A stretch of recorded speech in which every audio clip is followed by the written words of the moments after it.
all the competitors take their 3 throws together.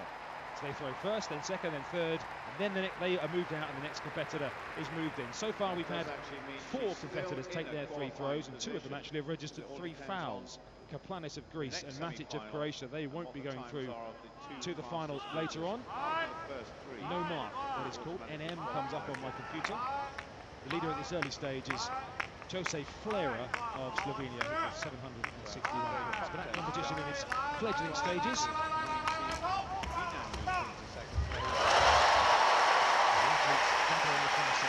Second heat, winning 200 metre, 2:38.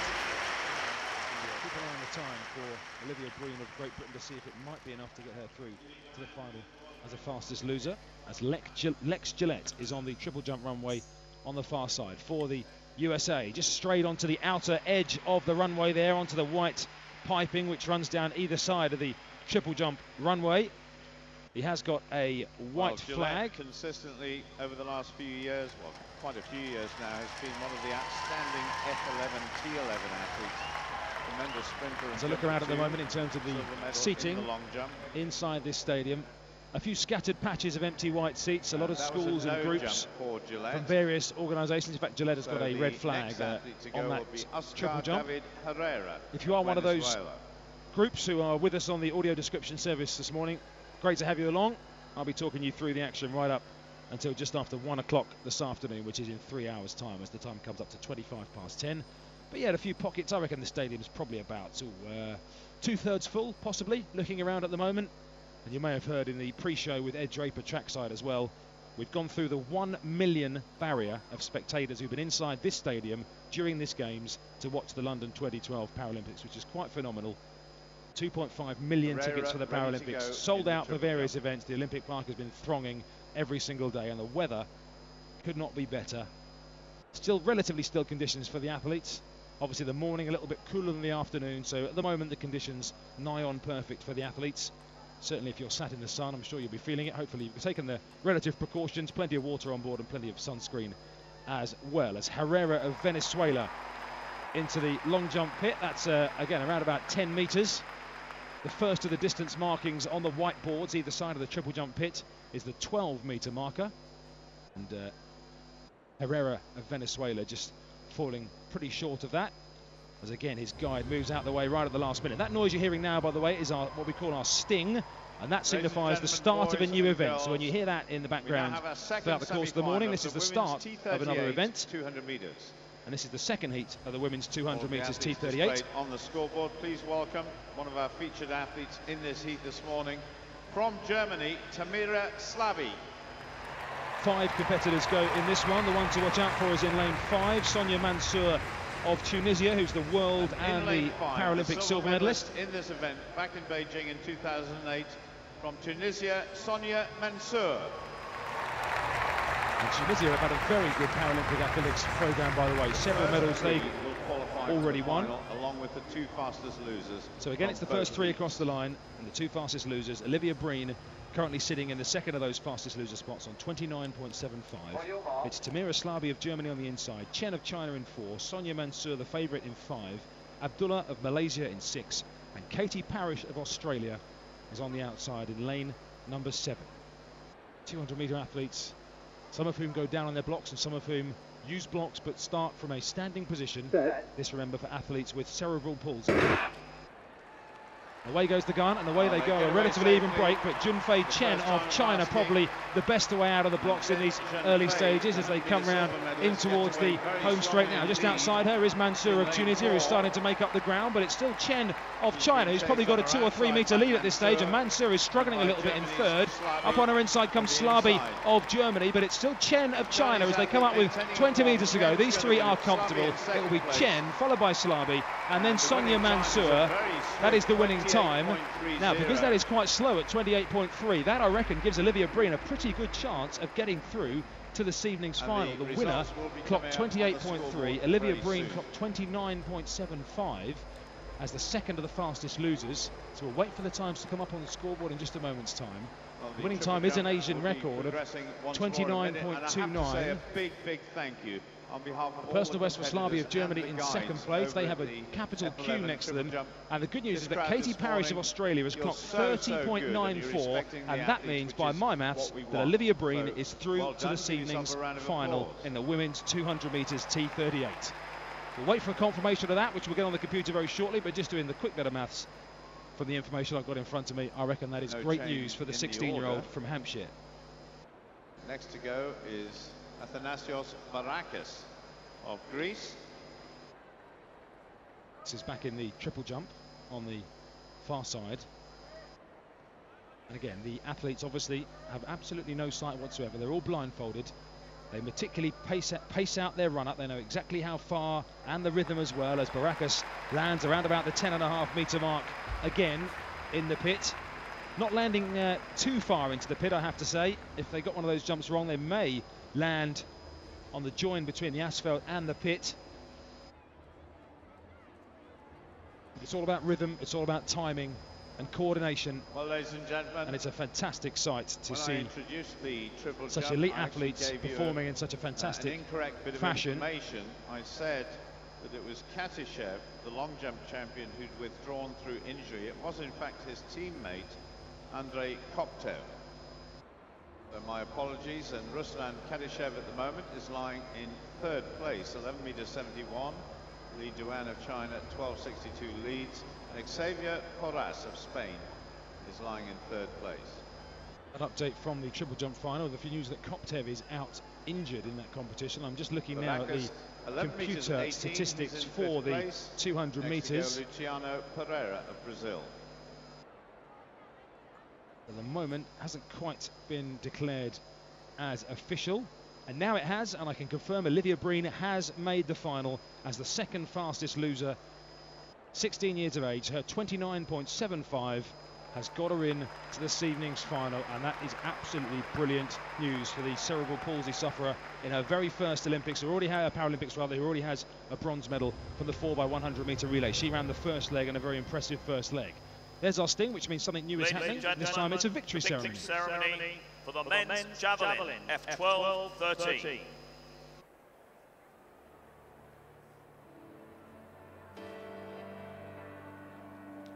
The medals will be presented by Dr. Gertrude Thrombos, member of the Paralympic Order, who is accompanied by Mr. Greg Nugent, Director of Brand, Marketing and Culture for Local. Third time we've seen these dignitaries this morning performing the victory ceremony. Branimir Budicic. Branimir Budicic of Croatia holds out both hands aloft and waves to the stadium. Cameraman in a navy blue bib with a handheld camera zooms right in alongside himself and the dignitary as the medal presentation is broadcast not only in the stadium but to those watching around the world as well. He holds up his medal to himself, has a little look down, and I'm sure comprehends exactly what he's achieved in the men's javelin F12 and 13 classifications, which is for those with visual impairment. Croatia have the bronze medal with Branimir Budicic.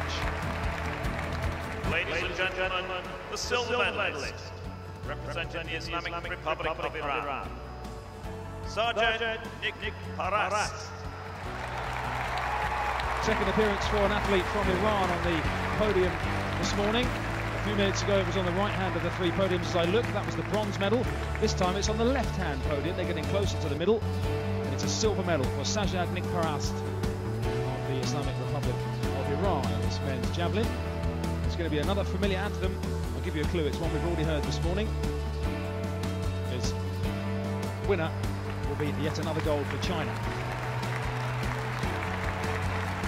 Enthusiastic round of applause for the gold medalist, for the silver medalist Nick Paras as he holds up his flower. Paralympic champion, representing the People's Republic of China, Zihu Peng Kai. So Zhu Peng Kai stands and applauds, then makes his way up the highest of the three purple ramps on the victory podium. There's no numbering on the front of the podium, there's no number 1, 2 or 3, it's simply the IPC, International Paralympic Committee's emblem, which is a sort of spiral shape, orange graphics Obviously the medal platforms determined by their respective heights. The gold medal podium probably twice as high, I would say, as the two flanking either side. For a wave and a warm reception for Xu Pengkai, the men's javelin F12 and 13 champion. And again, the athletes will turn to their right. Will those who are able The Chinese flag adorning the centre white flagpole once more.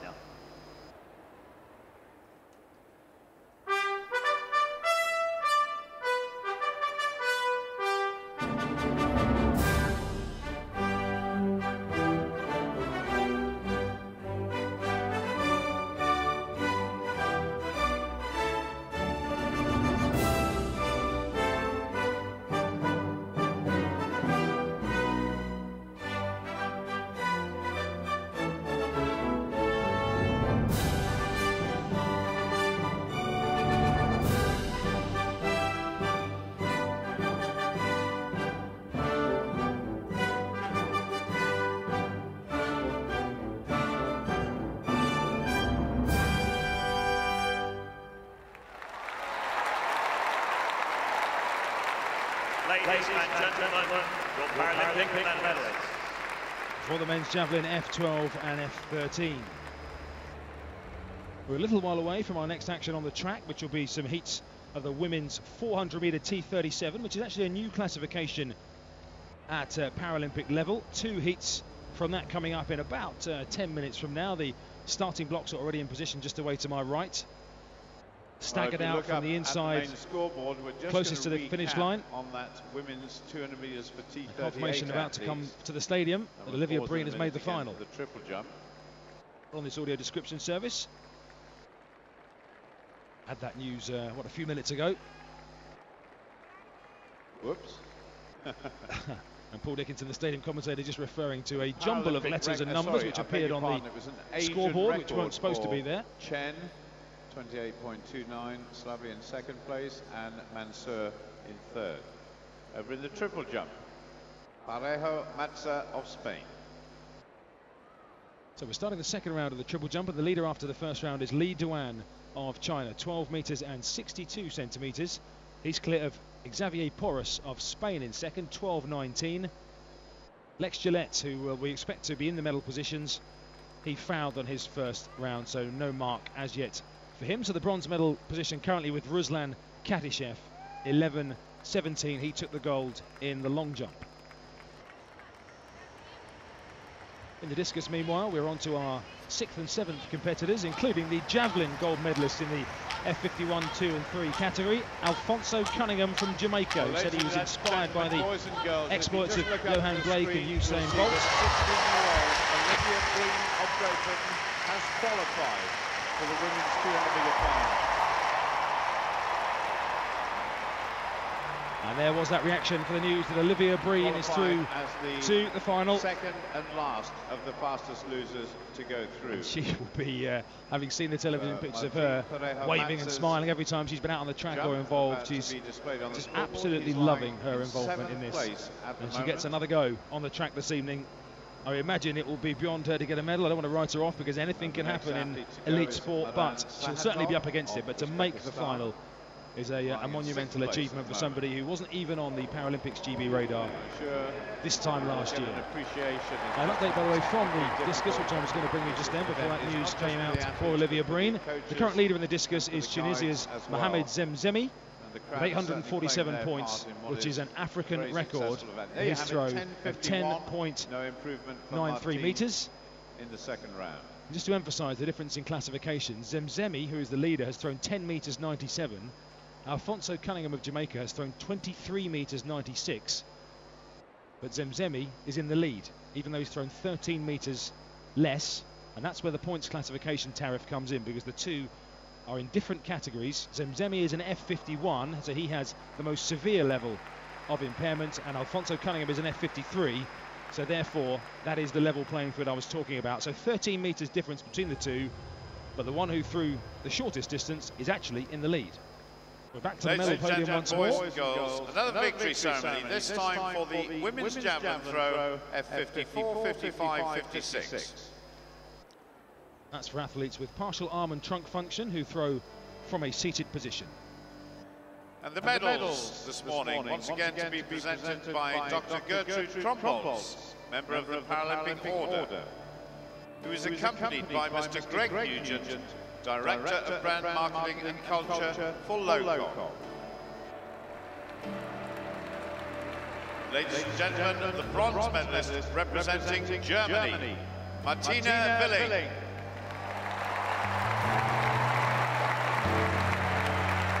Martina Willing is helped up to the top of the ramp by her companion, who walks back and applauds her from the rear of the ramp.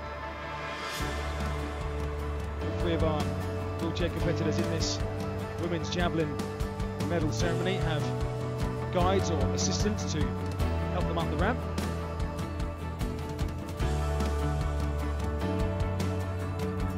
Busy morning for Mr. Greg Nugent, Director of Marketing for the London Organising Committee of the Olympic Games, aka LOCOG, who's been presenting the flowers in every single victory ceremony so far. That's Gertrude Trombols, member of the Paralympic Order. Ladies and gentlemen, the silver medalist representing Tunisia, Hania Aidi. This is our last victory ceremony for half an hour or so. Then we'll be concentrating on the track for a short period as another medal for Tunisia. I mentioned they've had a great Paralympics so far. Hania Aidi is the silver medalist in the women's javelin competition.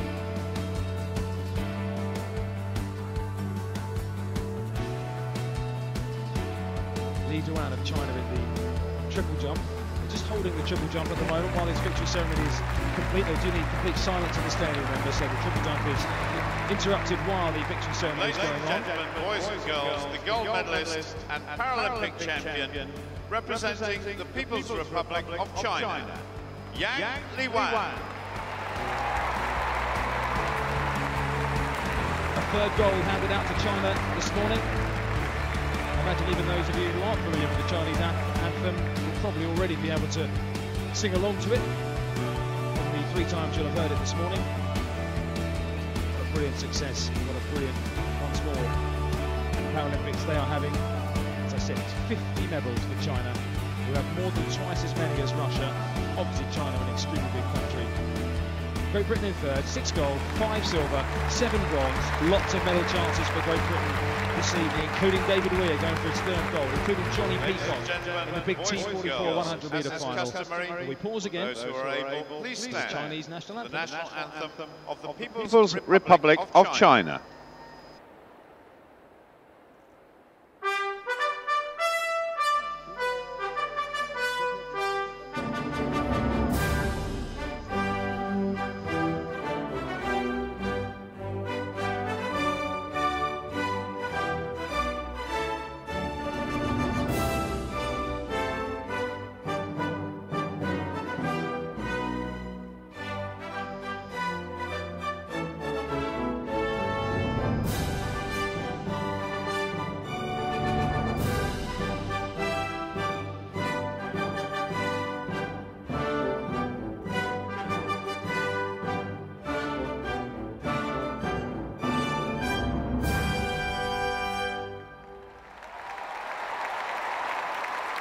Ladies and gentlemen, your Paralympic medalists. For the women's javelin, F54, 55 and 56 for those athletes throwing from a wheelchair. In this stadium so far. Paul Dickinson just saying the 17th gold for China. As we look up around the top of this magnificent Olympic stadium, 80,000 capacity of course, triangular floodlight pylons heading up with their point high above this arena. The floodlights are shining down despite the fact we have bright sunshine. I have to say it's not indicative of the weather. The floodlights have been on for every single session of athletics, morning and evening, that we've had so far in this Paralympic Games. And a crisscrossing of cables and wires right above the stadium as well, with almost a black congregation in the centre to hold them all in place, and they are linking all the speakers that you're hearing our stadium commentators come out of. Probably doing a quick count up, there's probably 25 of those, I would say, dotted around the whole stadium, hanging down from the roof, pointing inwards towards those spectators. I think we're up to date with what is going on. It's the stadium falls into silence again. Our latest jumper in the men's triple jump, and this is the leader, Li Duan of China. Wearing a black blindfold. He's up to the pit now, and he's jumped just short of 12 metres on this occasion, so not sure that's going to be an improvement for the 34-year-old. A warm round of applause. Just to emphasise the difference in the wind, which is swirling around a little bit. Li Duan's first jump was with a plus 1.1 metre per second following wind, but some of the other jumpers, for example, have had a minus 0.7 metres per second headwind. So the wind is changing direction at the long jump, triple jump pit rather on the far side. The legal figures for records, by the way, is plus 2.0 metres per second. That is the maximum following wind that is permitted for any athlete to have a record ratified, either a world record or a Paralympic record. First jump was 12 metres 62. You're allowed any amount of headwind you want, of course, because that isn't particularly helpful when you're taking a long jump or a triple jump or running a sprint. The Paralympic long but jump while anything over 2.0 metres per second is legal in terms of the competition, so you can win the gold medal, your jump is perfectly legal. In terms of getting into the record books, it has to be 2.0 metres per second or less. 12 metres 61. It's 12.61 actually for Li Duan, so he's only 1 centimetre shorter than his first round. It didn't look as far as that so on next the first look at the monitor, but that's what it was given as. Now we're going to go back to the track. Competitors line up away to my right very shortly. We've got one more triple jumper to go just before we get back to the track. It will be the women's 400-metre T37 next, which again is for athletes with cerebral palsy, a new classification in the Paralympics. As Katishev of the Ukraine, who's certainly in with a medal chance, and he has jumped somewhere around about 12.5 metres, I think. That could be close to the lead, and that may well get him up into second place above Porras of Spain, 12.19. Best jump so far, 11.71. Katishev, whose female guide with blonde hair tied back, applauding him all the way up with those acoustic signals, and then applause of encouragement as he lands in the pit, and a huge spray of sand as he does so. As we come to the start of the women's 400-metre T37. Round one of the women's 400 metres T37, heat 1 of 2. The full lineup on the board for you. So I'll let Adrian introduce you to one of the athletes, and then I'll run through the full field for you. There are 5. Representing Tunisia, ranked #1 in the world this year. Please greet Neda Bahi. Neda Bahi, world ranked #1. The rest of the lineup: Victoria Kravchenko of the Ukraine on the inside, Isabel Furder of Germany in lane 4, Anastasia Ovsyannikova of Russia, who's the world bronze medalist in lane 5, Bahi of Tunisia in 6, and on the outside, warm applause there for Australia's Jodie Elkington. In 5. On your mark. The 5 athletes line up. The first 3 over the line will automatically qualify for the final, which takes place tomorrow, plus the next 2 fastest losers of 2 heats in this T37 category. And we have, say, the first 3 to go through. No British interest in either of these 2 heats. World champion at this distance, by the way, is Great Britain's Bethany Woodward, who won a silver last night in the 200. As away they go, and a good start, as you'd expect, from Bahi of Tunisia, who's already gone past Jodie Elkington on the inside, and she's very strongly away through the first 100 metres. The whole 400 loop run in an anti-clockwise direction in lanes for the whole period of the race, and it's Bahi striding away, who probably has a good 20-metre lead, I would say, over the rest of the field as the stagger will unwind as they come into the home straight in a moment's time. 200 metres to go for Neda Bahi of Tunisia, Jodie Elkington of Australia in second. Kravchenko of Ukraine is going well on the inside as well. She probably is in second place at the moment as we wait for the stagger to unwind, but it's the Tunisian athlete Neda Bahi, world ranked #1, who's running to form at the moment as she comes into the home straight now. On the inside, it's Kravchenko of the Ukraine in second, with Jodie Elkington on the outside, currently in the 3rd automatic qualification place, but she's fading, and up on the inside comes Furder of Germany and Ovsyannikova of Russia,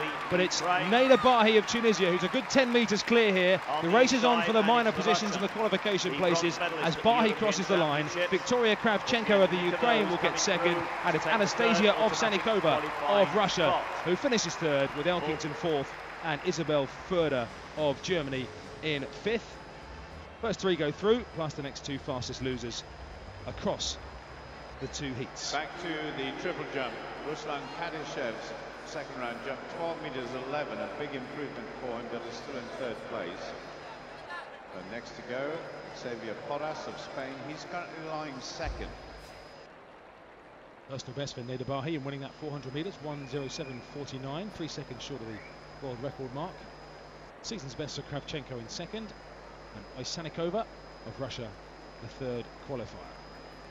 So the silence for the triple jump on the far side. Xavier Porras, the last mark, by the way, for Kadyshev. I mentioned it was around about 12 metres. 12 metres 11, a season's best. That still has him in third. Porras, jumping now from Spain, is in second with 12 metres 19 as he comes down the left side of the runway now. Hits the board perfectly, and he's gone out towards 12 metres again. Has Xavier Porras, who ended up in a seated position with his two legs sat in the pit out in front of him. Brushes the sand off his red and yellow España kit and is helped away from the pit by his guide. Xavier Porras looking to improve on 12 metres 19. He does have a personal best of 12 metres 85. The next event to start in the field is the final of the men's F40 shot put. Please welcome the athletes. First of all, representing Poland, would you please welcome Bartosz Czykowski. F40 for those dwarf competitors. Would you please welcome the world champion next from China, Wang Jiming. Wang Jiming won gold in the discus earlier in the Paralympics. Would you please welcome a gentleman who won the bronze medal in the World Championships, 19 years old, from Great Britain, Kieran Duke. Kieran Duke waves his arms upwards to tell the crowd to get louder, jumps around and puts his white hood up and walks off towards the circle. From Tunisia, Mohamed Amara. Throwing fifth.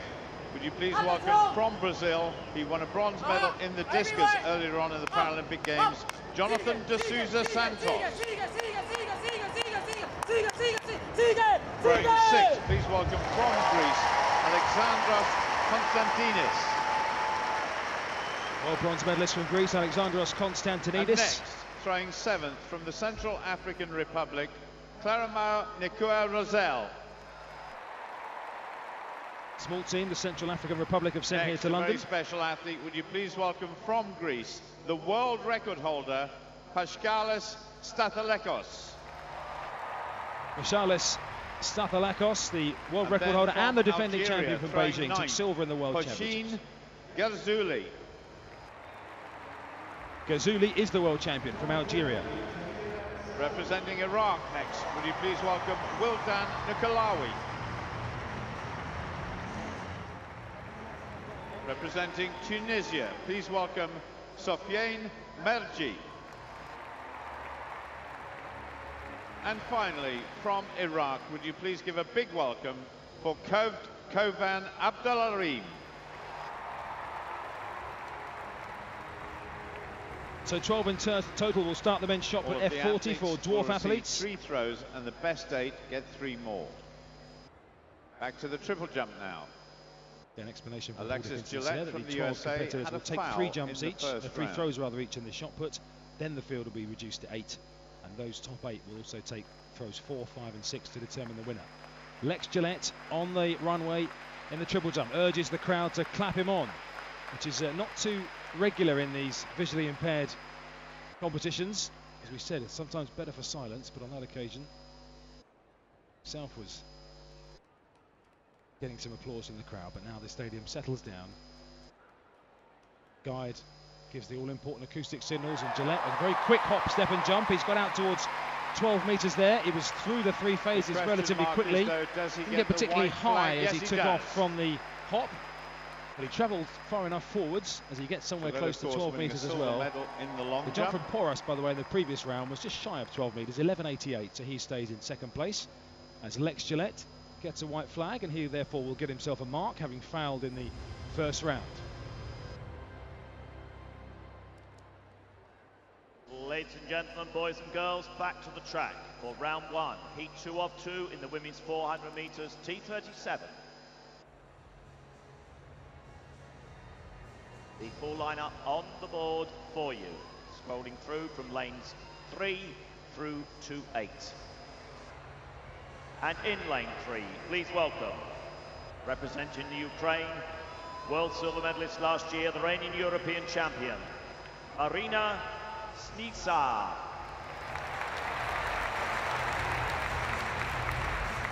Big smile and a big wave for Marina Snisar, the world silver medalist from Ukraine. The European silver medalist, Evgenia Krusnikova. A serious look on the face of Evgenia Krusnikova from Russia. 6 on the start line for this. Snisar of Ukraine, Seifert of Germany, Krusnikova of Russia, Francois Elie of France, Hausberger of Germany, and Robinson of Canada on the outside. Once again, the first 3 in each heat go through, plus the next 2 fastest losers from both heats. This final takes place tomorrow night here in the Olympic Stadium. 400 metres, they're starting again, just away to my right here. Some of them opting to crouch down fully on the track, with their knees resting, or their right knee at least, resting on the track. Others in the starting position until they're called to their marks. And away they go. And in fact, it's a good start on the outside by Leah Robinson of Canada. A pretty even break actually through the first 100 metres. None of the athletes particularly making a particular impact on the others, but it's probably Evgenia Krusnikova making the early running down the back straight, who goes past Francois Elie of France halfway down the back straight, and it's Krusnikova of Russia who is the leader at this early stage. In fact, Maria Seifert of Germany did not start in this race, but it's Krusnikova of Russia with 200 metres to go who has the lead. Going well on the outside is Leah Robinson of Canada as well. It's going to be a pretty fierce battle for the second and third qualification places as Krusnikova just begins to fade slightly, and Marina Snisar of the Ukraine, the European champion, coming through on the inside and is just about the leader as they swing into the home straight. There's 4 pretty much in a line. Snisar on the inside is just the leader from Krusnikova of Russia. Then comes Maika Hausberger as Leah Robinson of Canada begins to fade, and the front 3 are clear and away. Marina Snisar of the Ukraine will probably just about hang on here. She comes up towards the line from Evgenia Krusnikova. Third is Maika Hausberger of Germany. They are the 3 automatic qualifiers, and the other 2 athletes coming in side by side now. Mandy Francois Elie of France and also Leah Robinson of Canada, who faded in the closing stages. So Snisar, no surprise that she wins the heat and goes through to the final. Over in the triple jump, Oscar David Herrera of Venezuela. Mark for Lex Gillette, by the way, 12 metres 29, a season's best, and that has put him in second ahead of Xavier Porras of Spain. Li Duan, the defending champion of China, leads. Gillette of the USA in second, and Porras of Spain in third. Then Oscar David Herrera of Venezuela making the impact on those 3 places. So we head towards the end of the second of the first 3 rounds before the field is split. Here comes Herrera now towards the board. Again, he's hugging the left side of the runway, and he's probably landed at around about 11 metres, maybe just a little bit more there. He's already set himself a big personal best today. His personal best was 11 metres exactly. His first round jump was 11.34. 10 metres 28 in the shot put.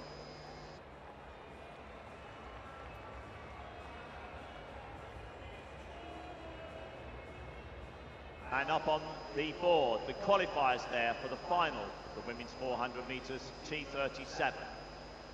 Those qualifiers are Bahi of Tunisia, Snisar of the Ukraine. In fact, the scoreboard has just scrolled away from what I was looking at, so I can confirm that for you. The next event Bahi, Snisar, Krusnikova, Oysenikova, Hausberger, Elkington, Furter, and Francois Elie has also qualified for the final.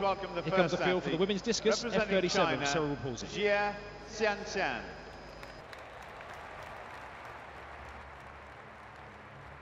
Next, from Great Britain in her 4th Paralympic Games, the European champion, Beverly Jones.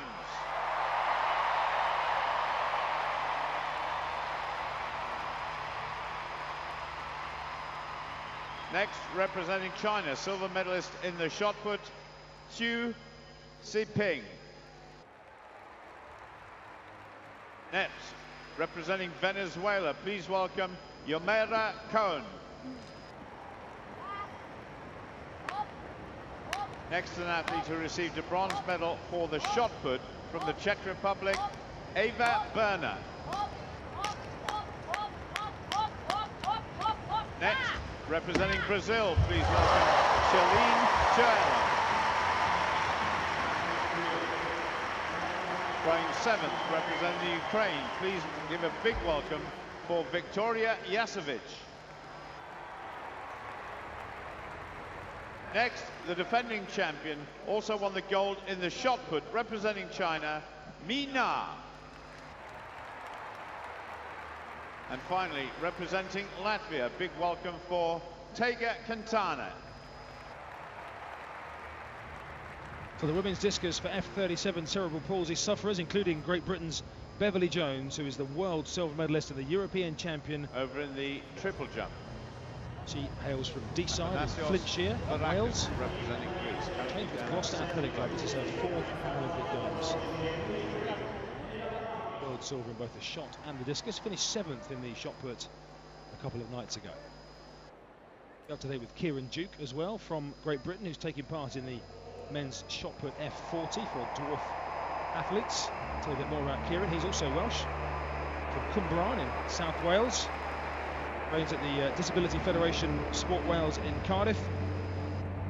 A couple of medals for him in the European Championships in Holland this year as well in the javelin shot. He picked up boys bronze. And girls, in the men's discus F51, 52, 53, a world record, an F51 world record for Mohamed Berharo, 12 meters 37 to take the lead. We've had pushing something like 40 world records in this Paralympic Athletic Stadium so far, and the latest for Barahal of Algeria in the men's discus. Where there are mixed classification events, by the way, there are different world records for each single classification. Athletes can only set a world record in their own classification. So in the case there of the Algerian athlete, who's currently yet to record a Mohamed jump. Baharal, he is an F51, so has the most severe level of impairment of those three categories, 51, 52, 53, that are being contested in the discus. So the track again getting busy, just down to my right-hand side as we prepare for our next track heats. A very busy morning of heats. So now we're on to the men's 800 metres T46, which is for those with arm impairments. Ladies and gentlemen, boys and girls, back to the track for round 1 of the men's 800 metres T46. And once again, we have 2 heats. This is the first of the 2 heats. And in lane 1, would you please give a warm welcome? He's one of the fastest men in the field, representing Kenya, Abraham Tabi. 1500 metre champion in these games already, And Abraham in Tabi lane of 8, Kenya. representing Algeria, silver medalist in Beijing, the reigning world champion. Please welcome Samir Nuiua. Samir Nuiua of Algeria, the world champion, Beijing silver medalist, also got a bronze in the 1500 here in London. The world record holder and the defending champion, Marcin Avrizen of Poland, goes in the second of these 2 heats. There are 9 athletes in each of these heats. First 3 go through, plus the next 2 fastest losers. Athletes crouch in a starting position just away to my right, occupying all 9 lanes. They run the first bend in and they will lanes. run approximately the first 100 metres in their lane. And a very strong start in lane number 5 from Chris Hammer of the USA, El Hati of Morocco, Kebede of Ethiopia, Chisholm of Kenya, Matzinger of Austria, Kilichazlan of Turkey, and Silcox of Australia complete the field in these first of 2 heats in the men's 800 metre T46 arm impairment. And it's the 2 Kenyans, Abraham Tabi and Tesfalem Kebede, who have gone to the front, beg your pardon, Yona Chisholm of Kenya, who have gone to the front, with the American Chris Hammer currently sitting in 3rd place as they swing round into the home straight. There will be a bell to signify that they have 1 lap to go, and it's the Kenyans who lead. Abraham Tabi, no surprise, is out in front here as they come up with 50 metres left of the home straight, and they'll hear 1 lap to go. A positive move by Kebede of Ethiopia down the outside, and Samir Nuiua gets himself up into 3rd place as well as they take the bell. There it is, with 1 lap to go, and Abraham Tabi of Kenya strides out in front by 2 metres, followed by his compatriot Yona Chisholm as well. Nuiua, the Beijing silver medalist, up on the shoulder of the 3rd place athlete from Morocco, that is Abdelhadi El Hati. They're halfway down the back straight. They've got about 250 metres to go. And it's Tabi of Kenya, a tall, rangy figure who has a couple of metres lead, but they're bunching up in behind. Only the first 3 in this heat will automatically qualify plus the 2 fastest losers, and those 3 automatic spots are currently between 6 athletes. 150 metres to go as they swing round the bend away to my left, and still out in front is Tabai of Kenya. Chesum right there as well for Kenya. The 2 Kenyans right at the head of affairs, but Samir Inuiua of Algeria coming down the outside now, probably just has the lead with 50 metres to go. A strong finish from Chris Hammer of the USA as well. It's 4 for 3 places here. Chris Hammer of the USA down the outside. It's probably just going to get there. Indeed he does. It's Hammer of the USA. In second place was the Algerian Samir Inuiua, and very tight for third between the 2 Kenyans. I think Abraham Tabai, the 1500 metre champion, may well have got there and got the 3rd place. Matzinger confirmed as the winner from Austria. A season's best for him, 1:55.33. Inuiua confirmed in second, 1:55.38. And you can follow third. Very close on the line. That will probably be looked at a photograph. Scoreboard. We're going back to the triple jump. And it is Tabai who gets there in third, confirmed the 3rd automatic qualifier ahead of his countryman Yona Chesum. An America's record for Chris Hammer in 4th this time, as we go back to silence for the triple jump, and it's the Brazilian competitor Dos Santos with his 2nd attempt on the far side, and he's run through, I'm afraid, and that's going to be a foul for Dos Santos, who just lost his rhythm as he came up towards the board there, because he went past the board. If the competitor pulls up before they get to the board, then as long as they have enough time left on the 1-minute jump clock, they're able to reset and have another go. So unfortunately a foul for Dos Santos. A foul the for women's Dos Santos. discus competition progressing very nicely. Yu Ziping, the shortness of laughter from the crowd, by the way, was because one of the officials close to the long jump, triple jump pit actually managed to fall off their chair as the jumper was approaching, which is why the crowd just suddenly burst into a little bit of laughter as that was replayed on the big screen. Just away to my right, in front of the big screen, the Paralympic cauldron burns brightly. Those flames have been going since the opening ceremony. They'll continue till the closing ceremony, of course. Just to the left, the 2 white flagpoles standing with pretty still flags at the moment, with the Union Jack of the host country and the white flag of the International Paralympic Committee. 14 metres 46, the longest throw ever recorded for F40. So world record in the F40 next to go men's discus for dwarf athletes from the Chinese athlete Gulin of Russia, a foul in the 1st round.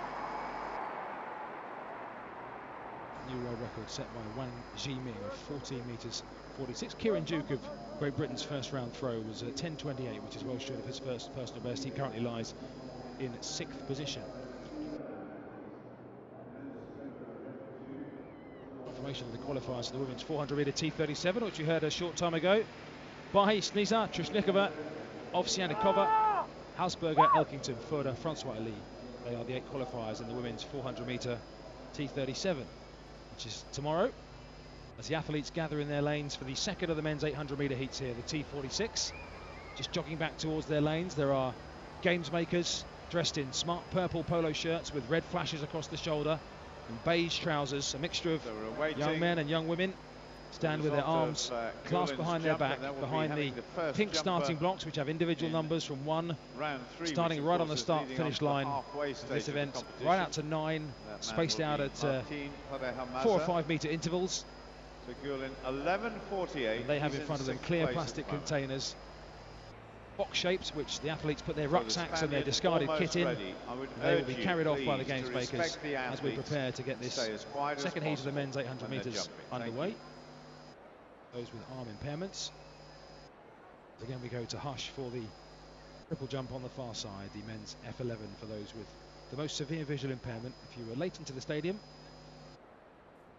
another explanation of the classification system. Any classification beginning with a 1 is for visual impairment, with a 2 is for intellectual impairment, anything beginning with a 3 for cerebral palsy, 4 for amputees or dwarf athletes, and 5 for wheelchair racers or field athletes. As up comes Martin Parejo Marza of Spain, who probably gets around about 11 metres, I would say, falls forward into the pit as he lands. And there's the sting to signify we're ready for the next heat of the 800 metres. The 2nd heat, and in lane 1, the defending Paralympic champion, the world record holder. Please welcome, representing Poland, Marcin Avizen. Wave to the stadium for Marcin Avizen, defending champion, world silver medalist, representing Poland. Representing Australia. And the fastest men in the field, fourth at last year's World Championships, Michael Roger. Michael Roger, who is an arm amputee above the elbow in his right arm. Waves to the crowd, 9 again in total in this heat. Avizen of Poland starts on the inside. Red Eye of Ethiopia, Kolmenares of Venezuela, Nikobimezi of Burundi, Kotlov of Russia, Roja of Australia, Dalapama of Italy, Muvunyi of Rwanda, Fuzi of Tunisia and Chariot of Kenya are the 9, and already a strong start made by Kiros Tekli, Red Eye of Ethiopia on the Russian inside. Started in lane 4, then in and also 7. Kotlov going well in these early stages as the athletes enter the back straight to run past a small selection of blue cones dotted across the track, which is their signal that they are able to break from their lanes. If they do so before that, they are disqualified. In the race which was won by Marcin Avizen. In the early stages, it's the Kenyan athlete Stanley Chariot who's come right around from the outside in lane number 9 and has a 2 or 3 metre lead as they come round away to my left to enter the first home straight with nearly 1 lap to go. Chariot of Kenya is the leader in these early stages. The fastest automatic qualifying spots. Fuzi of Tunisia is right up there as well in these early exchanges as they come up past the line now with 1 lap to go and they hit the bell. Chariot, who leads from Fuzi as they go through the bell in 58.61. We've had an athlete drop out actually there. The Australian athlete Michael Roger has dropped out at 400 metres. Obviously not happy at this stage as the rest of the athletes go behind the discus cage on the far side, and it's still Stanley Chariot striding out who leads from and then in fourth place, the Tunisian Mohamed Fuzi. Ranked 6th in the world coming into these championships. Rwanda line 4th in the yellow vest, which is Hermas Muvunyi of Rwanda, just behind Remy Nikobimezi of Burundi. 3 though going clear at the moment, and round the outside it's the Tunisian athlete who's striking for the front now with just over 100 metres to go. It's Mohamed Fuzi from Chariot of Kenya and the Rwandan athlete Muvunyi. They are the 3 who've broken clear here and look to be the automatic qualifiers. A strong finish from the Russian Alexei Kotlov though, trying to close Chariot down in the closing stages, but striking for home it's Mohamed Fuzi of Tunisia. He may get caught on the line by Muvunyi of Rwanda. It's very close in the end. Fuzi just hangs on from Muvunyi. Stanley Chariot gets 3rd, and the fast finishing Ethiopian Kiros Tekli, Red Eye, got 4th and may well qualify as one of the fastest losers. 3 automatic qualifiers, 158.1.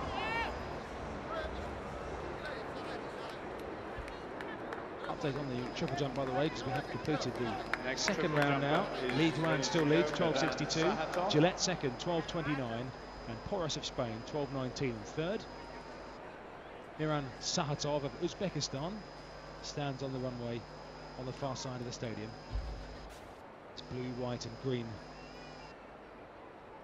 cycling shorts and vest, which is hanging outside those shorts.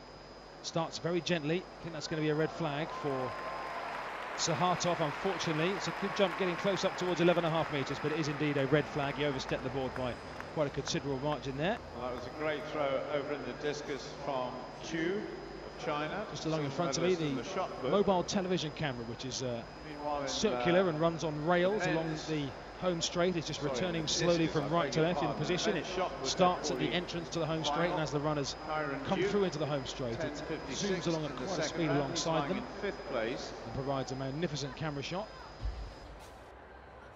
And it's now safely back in position, just attended to by one of our officials. And all of the officials who are sat both out in the field, marking the field events, and those sat around the edge of the perimeter of the stadium as well, all dressed in navy blue and turquoise polo shirts, which differentiates them from the purple of our games maker volunteers who are carrying athletes, kit, escorting athletes, leading out processions and such like. Back on the track in about 7 or 8 minutes time, we will have the men's 200 metre T13, which is for those with the lowest level of visual impairment, which comes under the Paralympic classifications.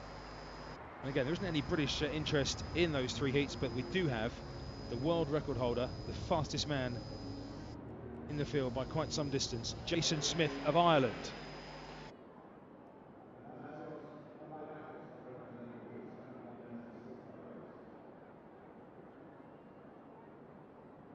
Cheers are for the theatrics of Lee Duan of China. Played up to the crowd the other day when he won the long jump, very theatrically. At the last minute, he ripped off his tracksuit bottoms, almost Superman style, ripped them off. They just tore off from his trousers as he comes up to the board now and jumps around about 12 metres once more. So a good jump from Lee Duan, who punches the air, does a forward roll upon exiting the pit as well. A good reaction. And stands patiently for his guide to come across the other side of the pit to collect him and lead him back to his start. Yes, Lee Duan, he jumped the other day in the long jump in the same knowledge as he took his final jump that he had already won the gold. And he was pretty proud up to the crowd, including ripping off his tracksuit bottoms at the very last minute, which I have to say, caught everybody by surprise. We thought he was going to jump in the tracksuit bottoms, then all of a sudden he ripped them off. Spectacular forward roll. We're just seeing a slow motion replay on my monitor in front of me. So still to come this morning, we have 3 heats of the men's 200 metres on the track. The time is coming up towards 11:15. We also have British interest in the women's 200 metre T34, and we have the favourite for the title in that classification as well, Hannah Cockcroft, who won the 100 metres. She's the world champion and the world record holder. She's coming up in about half an hour's time, looking to qualify for her final, which takes place tonight. That's in the T34 category. That is for wheelchair racers suffering from cerebral palsy. No change for Olivia Breen, she still qualifies. Katishev about to go in the triple jump. The sun just temporarily has ducked behind, as you may be able to feel if you're sat on the right side of the stadium, just ducked behind some wispy white clouds which have suddenly appeared over the top of the arena here in Stratford in East London. Magnificent arena, these Paralympic Games called a template for the future by some of those looking to build on the success that this Paralympics has gained, heading 4 years on to Rio de Janeiro in Brazil in 4 years' time. A foul by Katishev of Ukraine as he unfortunately missed his takeoff and ran through into the pit, so he will have a foul registered against him. We're about a third of the way through the third round in the men's F11 triple jump, whereby the field will be split down to the final 8 after discus, the completion of the third round. The leader and the defending champion.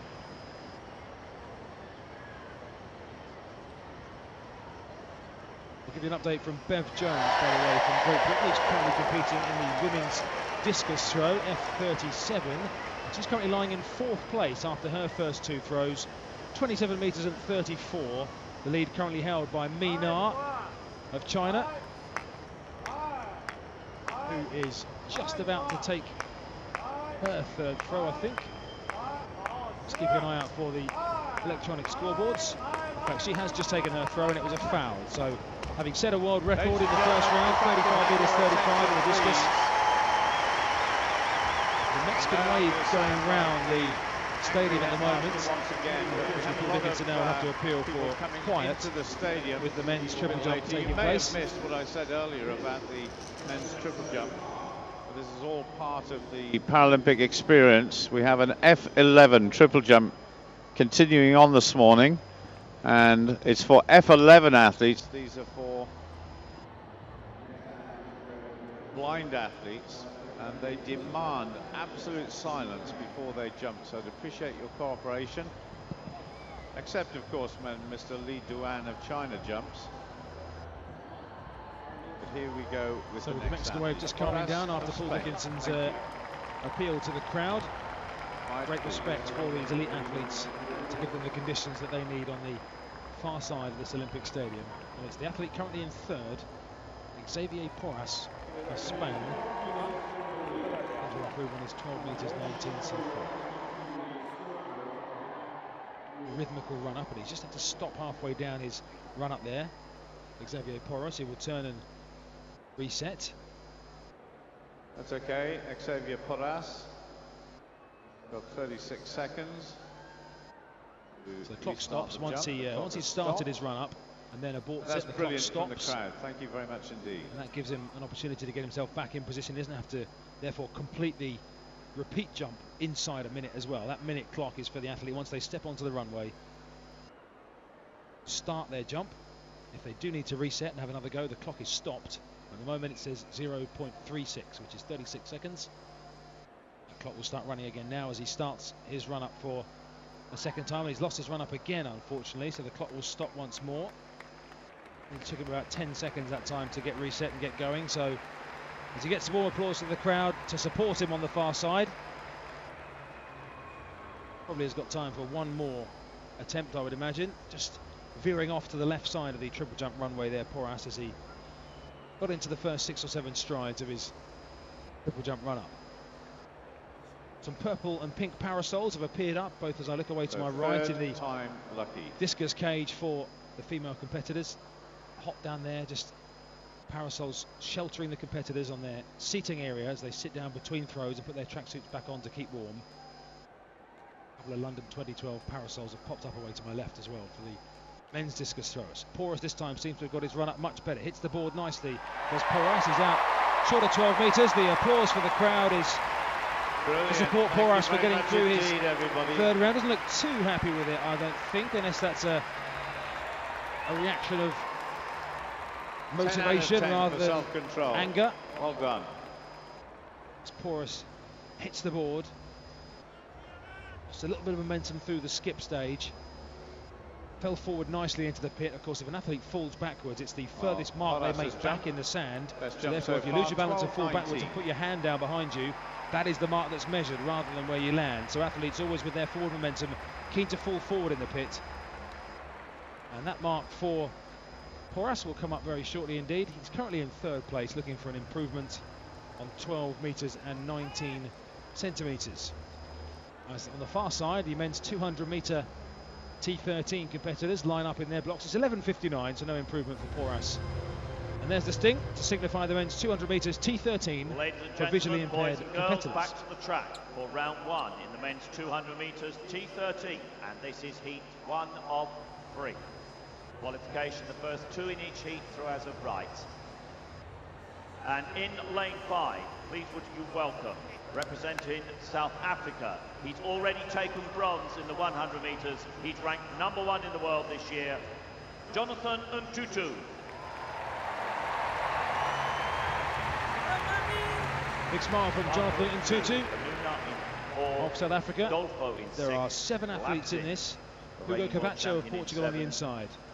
Juan Muna Martinez of Spain in lane 3. Mohamed Fanouna of Palestine in 4. Jonathan Ntutu, the 100-metre bronze medalist in South Africa, is in lane 5.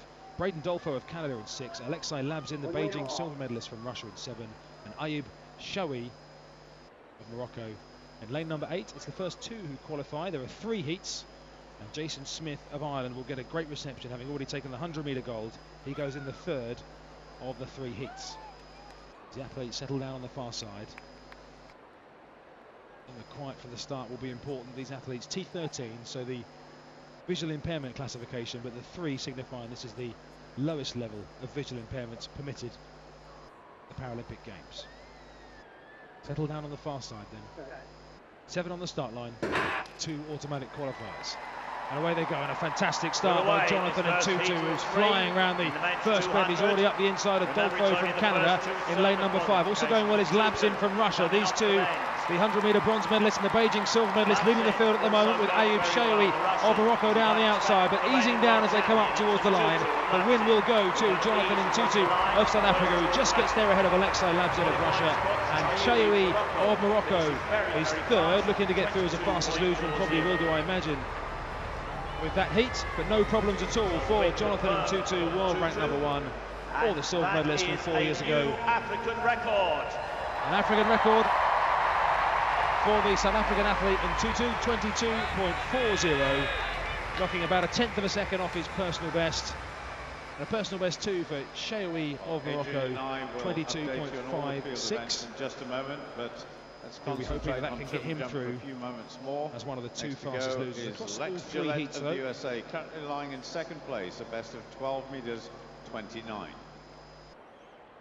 So Lex Gillette in his red kit with USA emblazoned on the front in blue lettering. Again, appeals for quiet over on the far side of the arena. Gillette currently 2nd, 12.29. 33 centimetres short of the leader Li Duan from China at the moment. Gillette, first time, excellent speed, good hop, skip and jump, and again it's just over 12 metres, looking If that gets a white flag, that could As be he an gets the white improvement flag. for Lex Gillette. 12:29 in the last round. And this is a round where, after it, only the best 8 competitors will go forward to take 3 further jumps. As we get to the halfway stage of the field events, by the way, as well as the field being reduced to 8. For the final of the men's They jump in reverse order with the leader going last. They stay in that same order right through jumps 4, 5 and 6. The uppercase cues show the automatic qualifiers, and the little cues show those who are qualified by right of fastest times. Matzinger of Austria, the fastest of the qualifiers.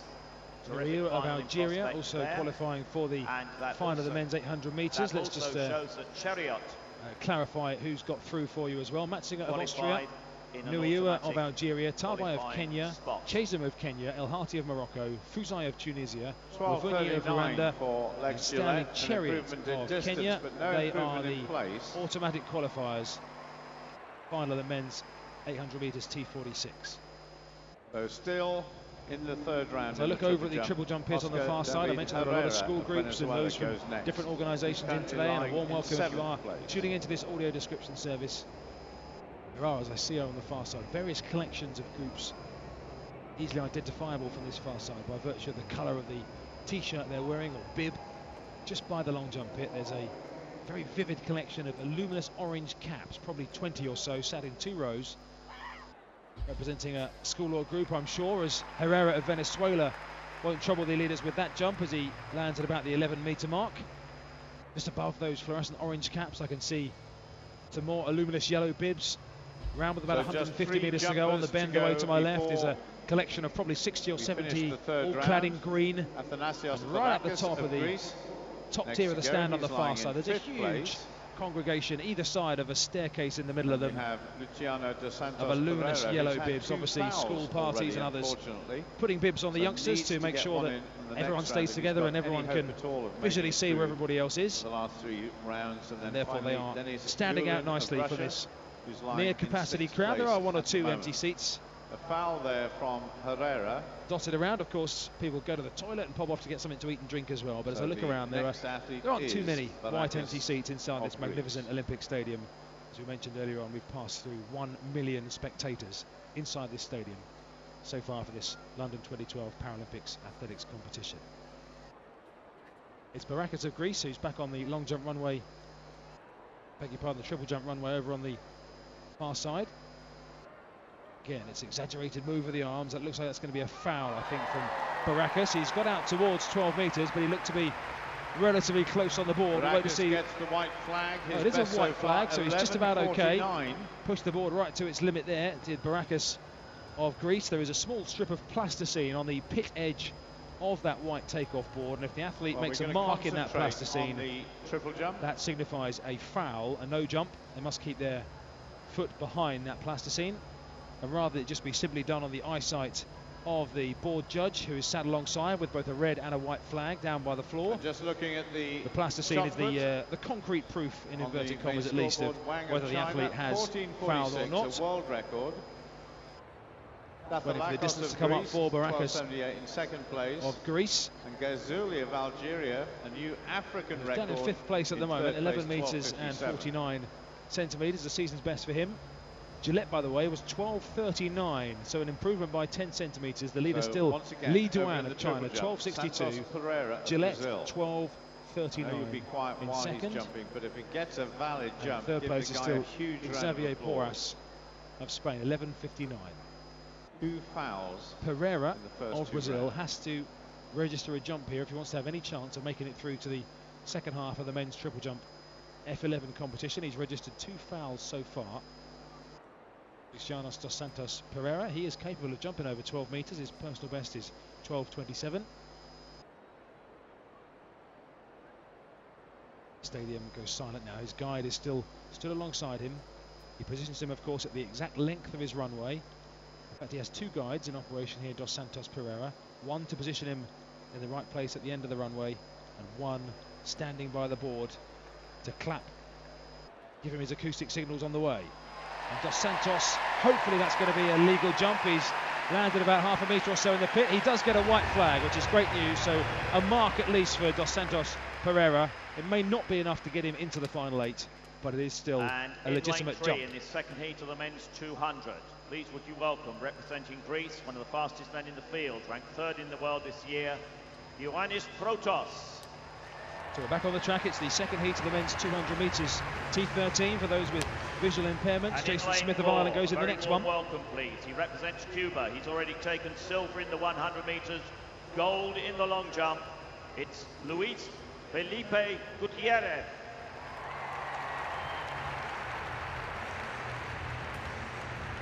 So again, there are 8 in this men's 200 metres. The first 2 go through. Karim of Iraq on the inside. Protos of Greece, Gutierrez of Cuba, Zlatanov of Bulgaria, Zverev of Russia, Johnson in Sweden, Klavins of Latvia in 8, and Handler of Switzerland in lane number 9.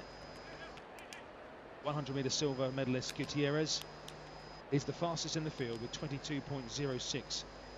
It's his personal best. His challenge likely to come probably from the 2 athletes on his inside, I would imagine, Kadim of Iraq and Protos of Greece. Again, the athletes settle down on their marks. In the top left of the arena as I look, over on the far side, where one of the discus cages has now been taken down as that competition is now streamlined to the final 8. They have been throwing in 2 pools, they will now throw in just 1 cage. Athletes into the set position, and away they go in a relatively even break, and a good start from Zverev of Russia, who's in lane number 6, who's gone storming through the first 100 metres. Gutierrez inside him, looks pretty comfortable with a long loping stride and seems to be going very easily. It is the 2 athletes on the inside who challenge for 3rd and 4th, but it's Gutierrez with Zverev rather right alongside him, and Gutierrez happy to let Zverev go past and win it. Gutierrez takes 2nd, and Protos of Greece gets 3rd, just ahead of Kadim of Iraq. They are the 1, 2, 3, 4. 22.18 is the winning time, and that is a personal best for Alexander Zverev, taking 0.4 of a second off his previous mark. Gutierrez of Cuba 2nd. They are the 2 automatic qualifiers for heat number 2 out of 3. Taking the last jump in round 3, then I'll give you the full list of athletes who qualified for the last 3 rounds. Last jump in round number 3 of the men's triple jump F11 before the field is streamlined to 8. Denis Gulin of Russia, who currently lies in 6th place, so he is guaranteed to make it through to the last 8. Can he edge himself up the leaderboard? He's got close to 12 metres there. It was a really good soar through the air from Denis Gulin. It could be Gulin's best jump so far. Yes, it is. He gets the white flag. So white flag, legitimate jump. Remember, the difference between the white and red flags is pretty straightforward. White signifies a legitimate throw or jump, and red is a no throw or a no jump. Denis Gulin, as I say, in 6th place with 11.48. He's got a personal best of well over 13 metres. His final step is jump, followed by into the pit. It was an extremely good leap. We're back to the medal podium. For the women's shot F20.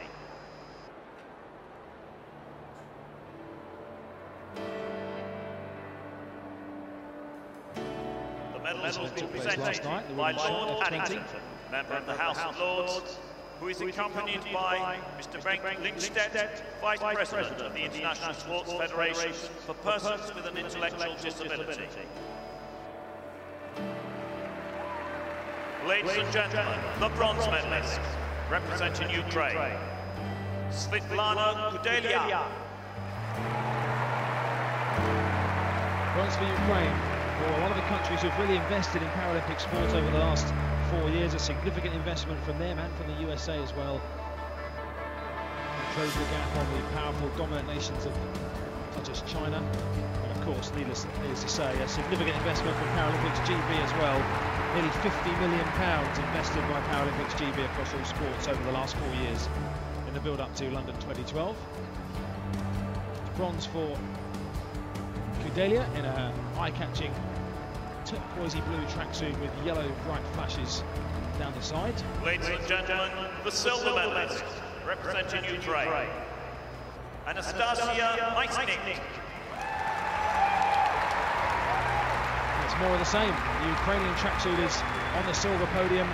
Anastasia Mishnik of the Ukraine receives the silver medal little look around from her teammate on the third medal podium there, Kudelia, and gave her a little clenched fist and a round of applause. And the Ukrainian athletes stand side by side, separated only by the gold medal podium in the centre.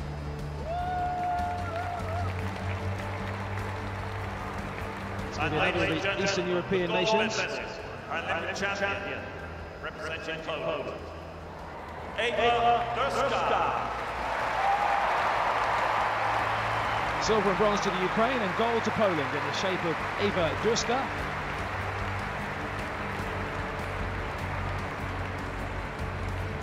With her striking blonde hair, 2 kisses for the dignitaries, dressed in their smart dark suits, who take it in turns first to walk forward and present the medal. They return the first dignitary to their position, succeeded by the second, who takes his flowers off the tray held by our hosts. And an enthusiastic wave bouncing up and down on the top of the podium is Eva Durska of Poland. The athletes will turn to their right towards the 3 flag poles away to my left. The flag host in the centre will be the red and white of Poland.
Sung along word for word by Eva Durska of Poland.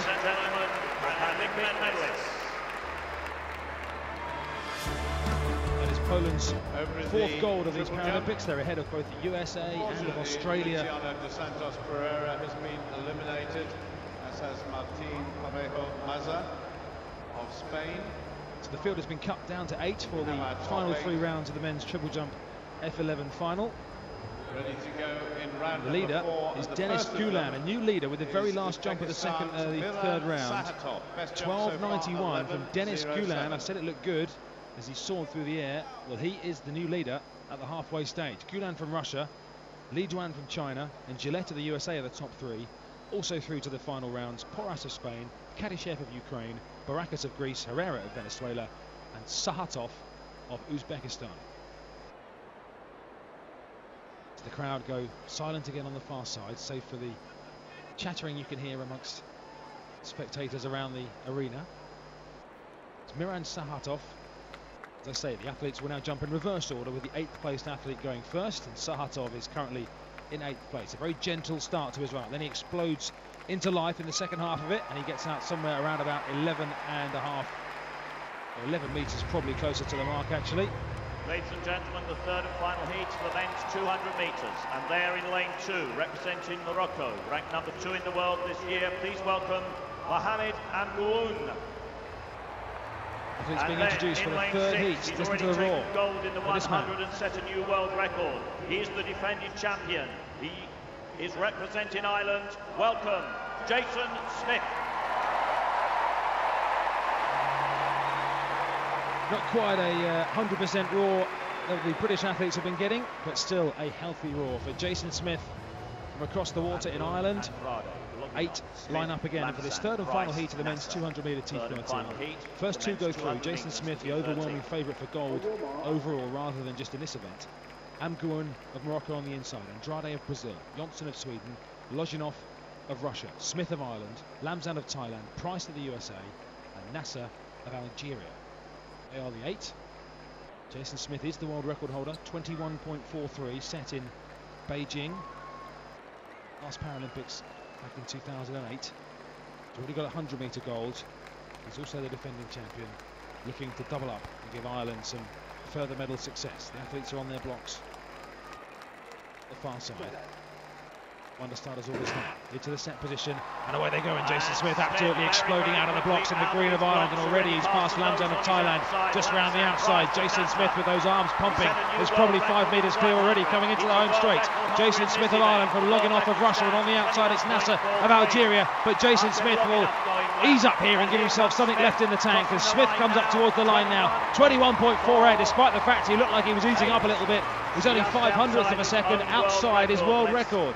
21.48 for Jason Smith of Ireland, as a spectator just down to my left-hand side stands up and waves the green, white and orange of the Irish flag, and Jason Smith, very impressive. Logging off of Russia was second, 22.46. He's the second automatic qualifier. And Jamil Nasser third with a personal best of 22.73. He'll look to get through as a fastest loser. We'll confirm the full lineup for the final of the 200-metre T13 when we get it. Currently lying in 7th place. And that 200-metre T13 final, by the way, takes place tomorrow night here in Olympic Stadium. If you have tickets for that, you are very lucky. If you have tickets for this evening, you're very lucky as well, because it should be a sensational night. If you aren't here in the stadium this evening, then definitely get yourself by a radio, television set, however you normally follow the sport. As the jump taken on the far side by Herrera of Venezuela, lying in 7th position. In the men's triple jump F11 for visually impaired competitors. So the previous jump from Sahatov of Uzbekistan was a foul, by the way. Just try and bring you up to date very, very quickly. 200-metre qualifiers: Smith, Zverev, Gutierrez and Tutu, Labzin, Lozhinov, Shawi and Protos of Greece. In the 200 metres. Well, up on the board for you, ladies and gentlemen, boys and girls, the qualifiers for the men's 200 metres T13 final. Jason Smith, the fastest of the qualifiers. And there you are, the 8 qualifiers. Back, I think, Paul, to the triple jump. Well, before we do that, I'm just going to draw your attention to the man next to go in the F40 shot put final. Wang Jiming of China next to go. He broke the world record earlier. Picking up today with the other field events that are going on, by the way, as well out of the centre. I can tell you we have British interest in each of the next 2 heats on the track. The women's 200-metre T37 for wheelchair competitors. Melissa Nichols from Cheltenham will go in the first heat, and Hannah Cropcroft of Leeds, the 100-metre champion, the world record holder, she goes in the second heat. The women's 200 metres. That's next on the track in a minute or two's time. The athletes just coming out onto the track on their far side. They'll do a warm-up lap in their racing wheelchairs. The stadium settles down for the latest jumper in the men's triple jump, who is the world champion in this event. Barakis of Greece, who currently lies in 6th position. Bev Jones, by the way, of Great Britain, in the women's discus, is in 3rd place. In the F37 for athletes with cerebral palsy, it's going to be a foul for Barakis, I'm afraid, in the triple jump. But Beverly Jones has thrown 30.04 metres, a season's best, and that has her currently in 3rd place, behind the 2 Chinese athletes, Mina, the world record holder, and Xu Chuping of China. But Bev Jones of GB, currently 3rd. She'll be taking her 5th throw out of 6 in the next few minutes, and I'll keep you in touch with how far she registers. Athletes just going past me for their preparations for the women's 200 metres. Melissa Nichols of Great Britain, a Paralympic debut, as I say. She's from Cheltenham. Well, she, I'm sure, will get a huge roar, like all the Paralympics GB athletes have done so far. Foul in the 4th round. Next trains at Warwick University does Melissa Nichols, just south of Birmingham. In 5th place.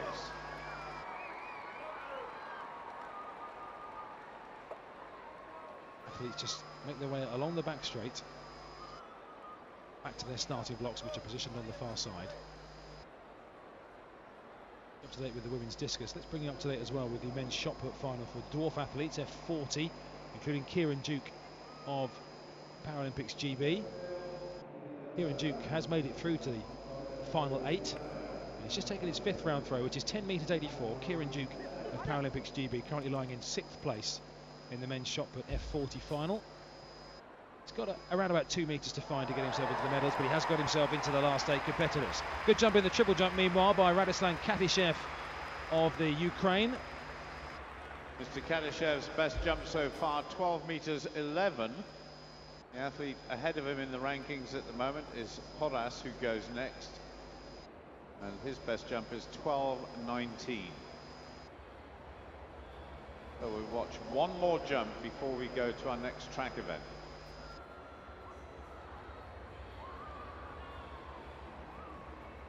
Regular sight on the outfield throughout this Paralympic Games have been the site of remote control, minis, which are 1/5 size scale model, something like that. The organisers were telling us, provided by one of our sponsors here, BMW.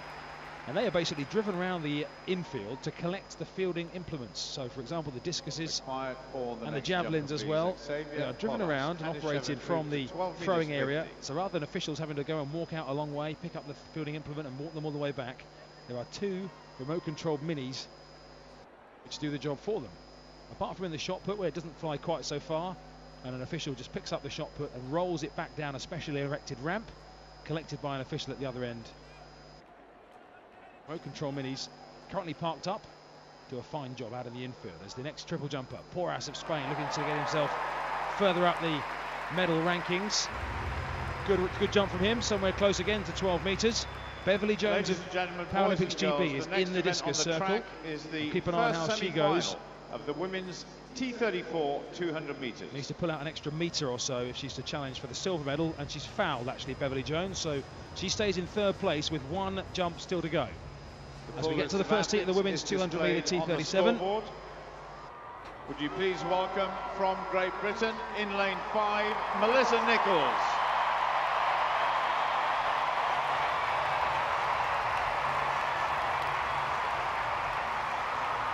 Melissa Nichols, what a great smile from her as she's focused on the big screen, waving her arm enthusiastically from left to right. 100 metres in the Paralympic Games, Amy Siemens.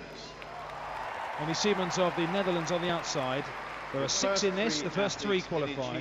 De Valde of the USA on the inside, Benjamin of Tunisia, Nichols of Great Britain in lane 5, Kitara of Japan in 6, Little of Australia in 7, and Siemens of the Netherlands in lane 8. For wheelchair racers, Hannah Cockcroft goes in the next, and away they go. And a strong sign in lane 2 from Benjamin of Tunisia. Melissa Nichols just left a little bit behind at the start there as they come round in towards the home straight. Going well in the centre is Kitara of Japan as well. As they come round, it's Benjamin of Tunisia who leads, and on the outside Little of Australia and Siemens of the Netherlands. They're the front 3, and it's currently Rosemary Little of Australia with 50 metres to go, who leads by almost a full chair length from Amy Siemens of the Netherlands. They are the 2 automatic first qualifiers. Amy Siemens in 2nd place. Just in behind them comes Benjamin of Tunisia, and Melissa Nichols finishing in 4th place for Paralympics GB. Only 2 fastest losers go through. I'll get her time for you in just a moment to see if she will have a chance of going through to the final. Melissa Nichols. And the final takes place tonight in the women's 200 metres. It's an Oceania record for Little, the winner, 34.69. An African record for Benjamin of Tunisia in 3rd, and 39.41 for Melissa Nichols in 4th, which is a good 4 seconds below her season's best, and it was probably the start that cost her that time. She was a little bit slow away, Melissa Nichols, but there are 2 fastest loser spots. She's currently in the first of them. I'll let you know in just a moment when the second heat is run whether Melissa Nichols will make it through to this evening's final, the athlete from Cheltenham. Meanwhile, it's Lex Gillette over in the men's triple jump, out of the USA, and again he's out towards 12 metres. He's actually been knocked down into 4th position because Ruslan Katishev's jump a moment ago was 12 metres and 50, which took him into 3rd. How much the athletes appreciate what you're doing for them. So the leaderboard getting fascinating in the men's triple jump. The long jump competition was very exciting. Similarly, the positions were changing all the time. Best jump so far, 12 metres 39. If he wants to move up into a medal position, he has to go past the last jump by Ruslan Katishev. which you just saw a few moments ago, of 12 meters 50. Of course, we're bringing them up for Lex Gillette in just a moment's time. For the big showman in this competition. I forgot to mention actually. 0.50, and it's only 12.19 for Lex Gillette, so he stays fourth. The third round by Dennis Gulen was a massive 12 meters 91. That has taken the Russian into the lead. So I'm sure you're going to. He's just gliding past me for heat number 2 of the women's 200 meter T34 for cerebral palsy sufferers who use a racing wheelchair. Again, big British hope here. Hannah Cockcroft, the 20-year-old from Leeds. So already got gold in this stadium over the 100 in metres. the fourth round. World champion over 200 metres. World record holder as well, which was set in Indianapolis in the USA at the start of July this year. 31.23. And the applause is for the showman of the triple jump, as you may have just heard Paul Dickinson refer him to, Li Duan of China. And the cheers are because the aforementioned tracksuit bottoms, which I mentioned in the last round, have just been removed. Not removed in the conventional fashion of taking them down towards your feet and pulling your feet through. He literally stands, holds them at the waist and whips them off frontwards. They come apart at the sides. That's making them proud. It's Li Duan of China. Currently lies in second place, not in the second place, of Russia in the last round. 12.90 on the target. Duan just takes a few steps and then stops and will be repositioned by his guide. It's men's triple jump. This is the fourth round of 6. Li Duan, the world record holder, 13.71. Set in Beijing in China in 2008. Just a little bit more action on the 2 main flags that have been flying all week in the stadium. The white of the International Paralympic Committee with the emblem emblazoned on. 3 colours of red, blue and green. And the Union Jack just to its right. Applause for Kieran Duke of Paralympics GB in the men's shot as he punches the air after his latest throw. Li Duan. Triple jump. There he goes again, his second attempt at this particular jump. Good stride from Li Duan, and he's gone sailing towards 13 metres there. It's a red flag, unfortunately, so that jump won't be measured. It looked long. That looked to be a long jump indeed, but it was a foul. So Li Duan, oohs and ahs you can hear as the crowd realise that it will be a red flag. So, Dennis Gulen is still the leader. Of course, every jump that goes by when somebody doesn't go past him gives him an increased chance of winning the gold. Dennis Gulen of Russia, who does have the longest jump in the field, his personal best of 13.2. But Li Duan, the defending champion and the world champion, looking to somehow hang on to his title. So they're getting set on the far side. The athletes are in position for the next heat of the women's 200 metre T34.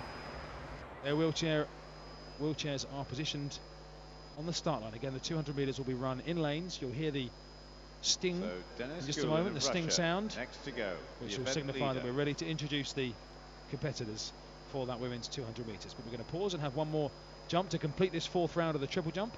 Dennis Gulen, the leader, is on the runway. His blue shorts and his white, blue and red singlet of Russia. Holds out his 2 arms in front of him. Signal to his guide that he's ready to go. Now his guide using his shouting acoustic signals on this occasion. Gulen up to the board now. Hop, step and jump, and that's going to be short of his current mark, so the positions will remain unaltered. Gulen leads 12.91. Li 12.62 and third place Kadyshev 12.50. They're the top 3 going into the fifth round. The next event on the track is the second semi-final of the women's T34 200 metres. Please welcome one of our featured athletes here in lane 3 from the Netherlands, Desiree Franken. Another featured athlete in lane 4, the world record holder from Great Britain, Hannah Cockcroft. Hannah Cockcroft breaks into a little smile, but she looks very focused. She waves her right hand to the crowd. And this highly promising young elite athlete from Leeds sets out on her bid now to make it a golden double here in the Olympic Stadium. The 100-metre champion goes in the heats now.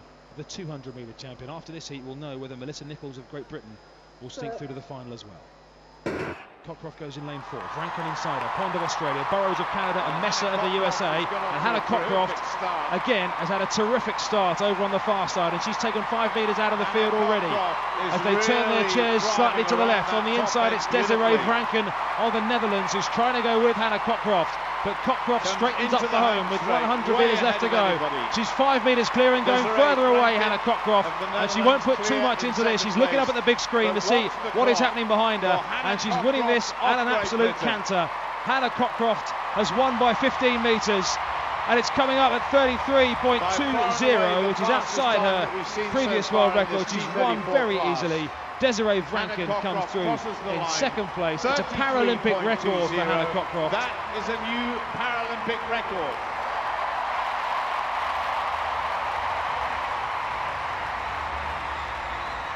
Burrows of Canada is the third automatic qualifier.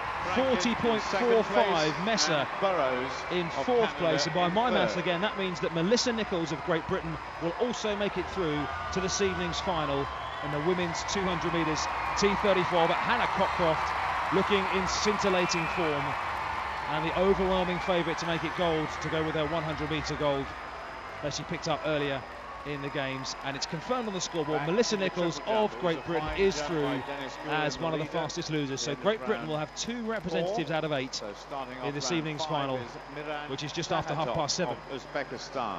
Great news.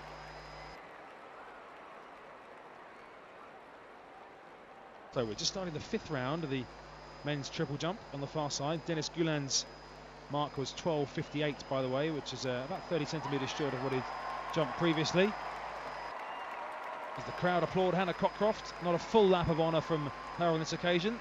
The athletes tend not to do full laps of honour after just the heats. They warm down with about 100 metres round to my right. As up comes the Uzbekistan athlete Sahatov in the long jump, who's fouled his last 3 efforts. Hannah Cockcroft comes back towards me. She'll turn left and she'll be greeted by we had the final throw in the British media just down F37 discus away to my right. And in fact, another fine throw by Channel 4 television crew, I think, are just talking to Melissa Nichols, who now knows that she is into tonight's final on her Paralympic debut. Hannah Cockcroft is wheeling into position alongside Melissa Nichols as the first action on the 100-metre track is going to be coming very shortly. We have 3 heats of the men's 100-metre T46. Noticed, but the lady who won the bronze medal from Great Britain, Beverly Jones. A confirmation there from Paul Dickinson that Bev Jones of Paralympics GB has finished in the bronze medal position in the women's discus throw. Congratulations to her. 30 metres 99. The final result. In the end, she had a 1 metre 20 cushion. The silver went to Chu Ping of China, 32.08. And a world record from Minar in the very first round, 35.35. Minar wins the gold in the discus to go with her gold in the shot. Next to go. So absolute silence just for the next few minutes. Thank you.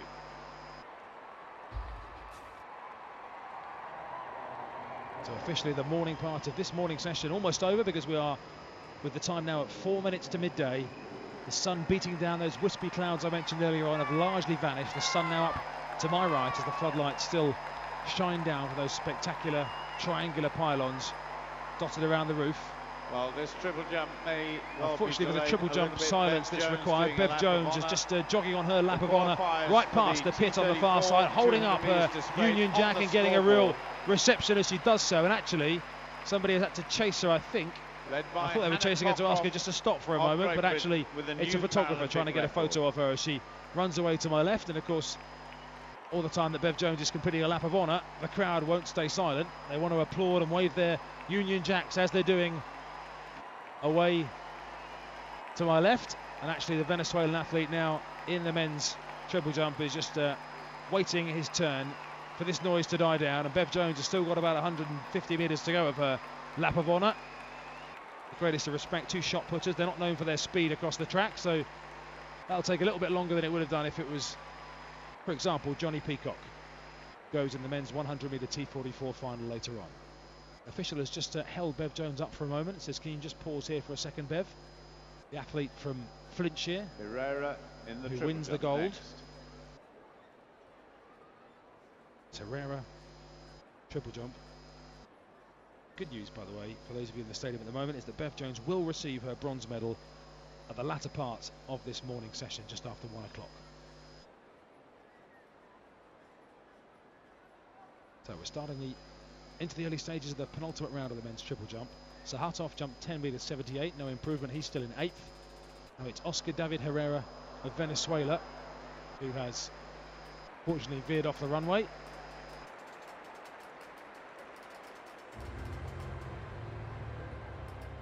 As the athletes prepare to get introduced for our next track action. Ladies and gentlemen, boys and girls, the next event on the track is the first semi-final of the men's T46 100 meters.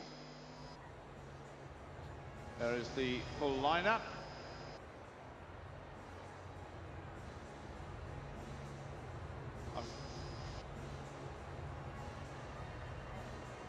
So this is for T46 competitors, which is for athletes so there is the full lineup. Arm impairments, please arm welcome amputees. In lane 3. No British interest in from Nigeria, Frank any of the John three. In fact, there is, I beg your pardon, in the third heat. Ola Abidogun, East Londoner, this year is the world junior champion, goes in the third of these 3 heats.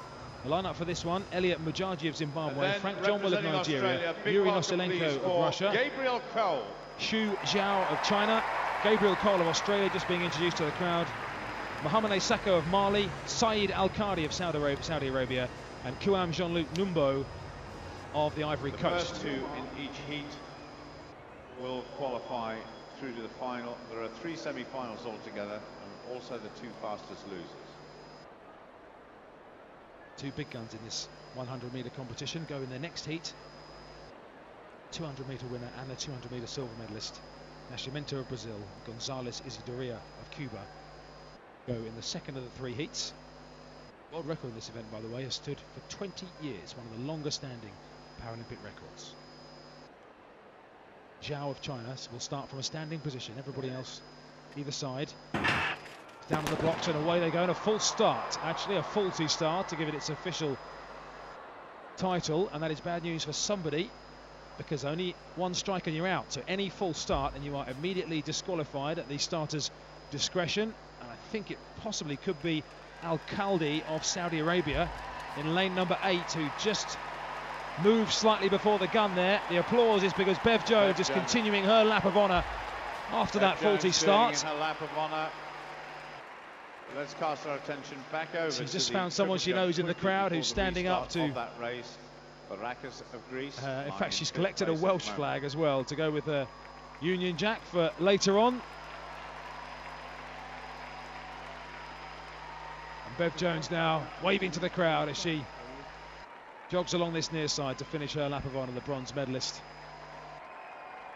And I'm just seeing a red card being shown to one of the athletes.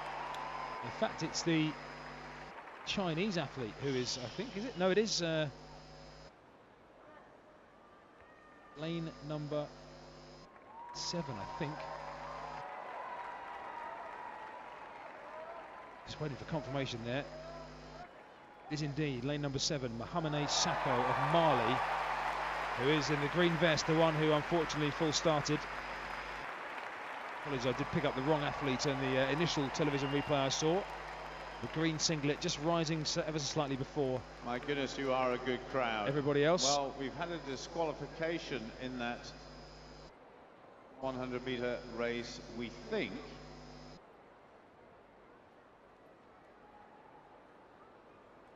We think it's Mohamed Sako.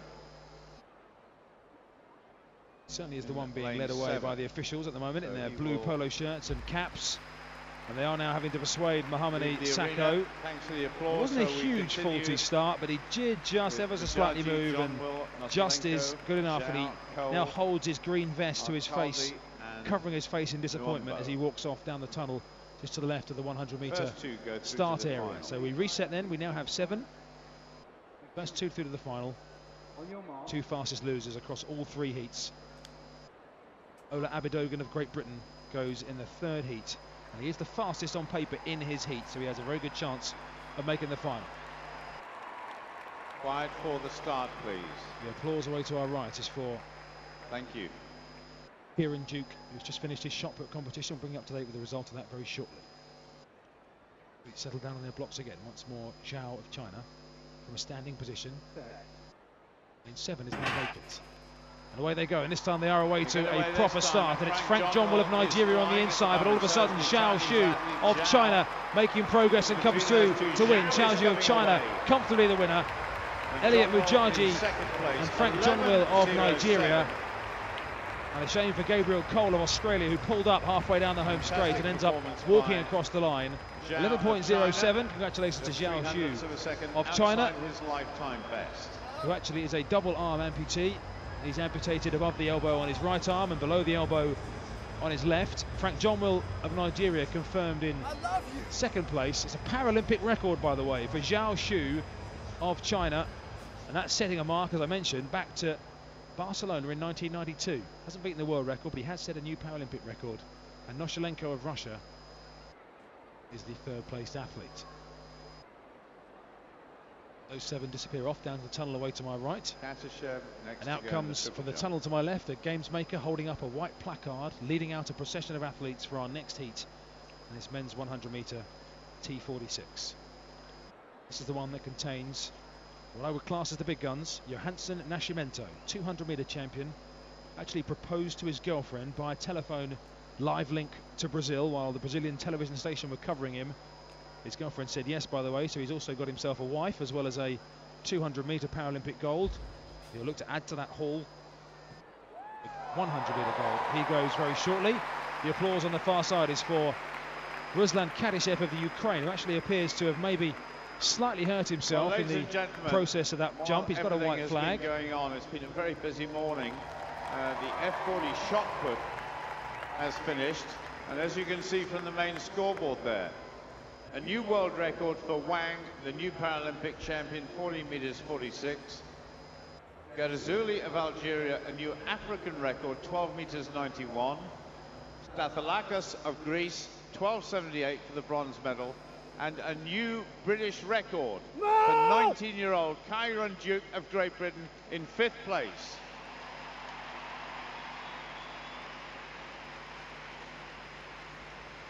So confirmation of Kieran Duke's finish in 5th, a British record for him, and an excellent finish in the F40 men's shot put for dwarf athletes. Triple jump coming towards an exciting conclusion. 12.21. 12.21 for Kadyshev, which leaves him in 3rd place. Porras of Spain is 5th. Halfway through the 5th round of 6 in the men's triple jump final. Still Gulen of Russia, Lee of China, Petishev of the Ukraine are the 1, 2, 3. The athletes for the 100 meters just do a few practice starts and take off their tracksuits and start to prepare. Way to my left is Javier Porras of Spain. Now stands at the end of the runway for his 5th round jump in the men's visually impaired triple jump. He's close to 12 meters again. Very consistent from Porras, who's been either side of 12 meters so far. His best 12.19. And next to go will be Lex Gillette of the United States.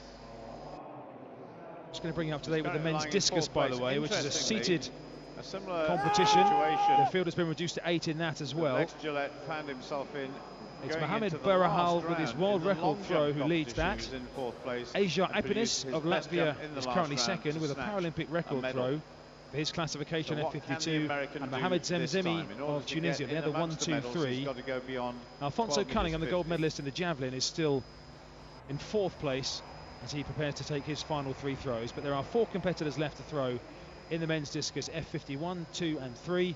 And remember, where we have different classifications all in the same event, it is judged on the points tariff rather than on how far each competitor throws.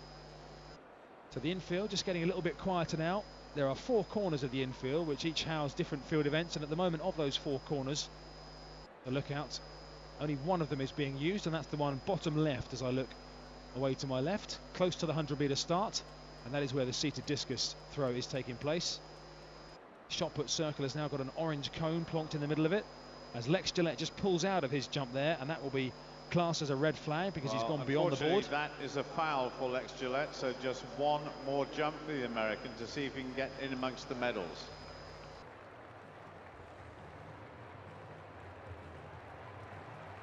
So a foul, as you heard, for Lex Gillette. He's fourth. Kurtis Katishev of Ukraine hanging on to the bronze medal at the moment. As the competitors now stand in a line, a TV cameraman with a camera under his right arm zooms in on the world champion in lane number 3, Johansson Nascimento of Brazil. Well, next on the triple jump runway, it's that man again, Li Duan of China. Li Duan waves to the crowd. In second place behind Dennis Gulin of Russia. He's going to pull this time over on the triple jump runway. He's just being told to wait just a moment. He's still got his yellow China tracksuit top on and his yellow tracksuit bottoms as well. But before we go to the triple jump, we have the second semi-final of the men's T46 100 meters. There's the full lineup on the scoreboard, and amongst the athletes we're going to be taking a very close look at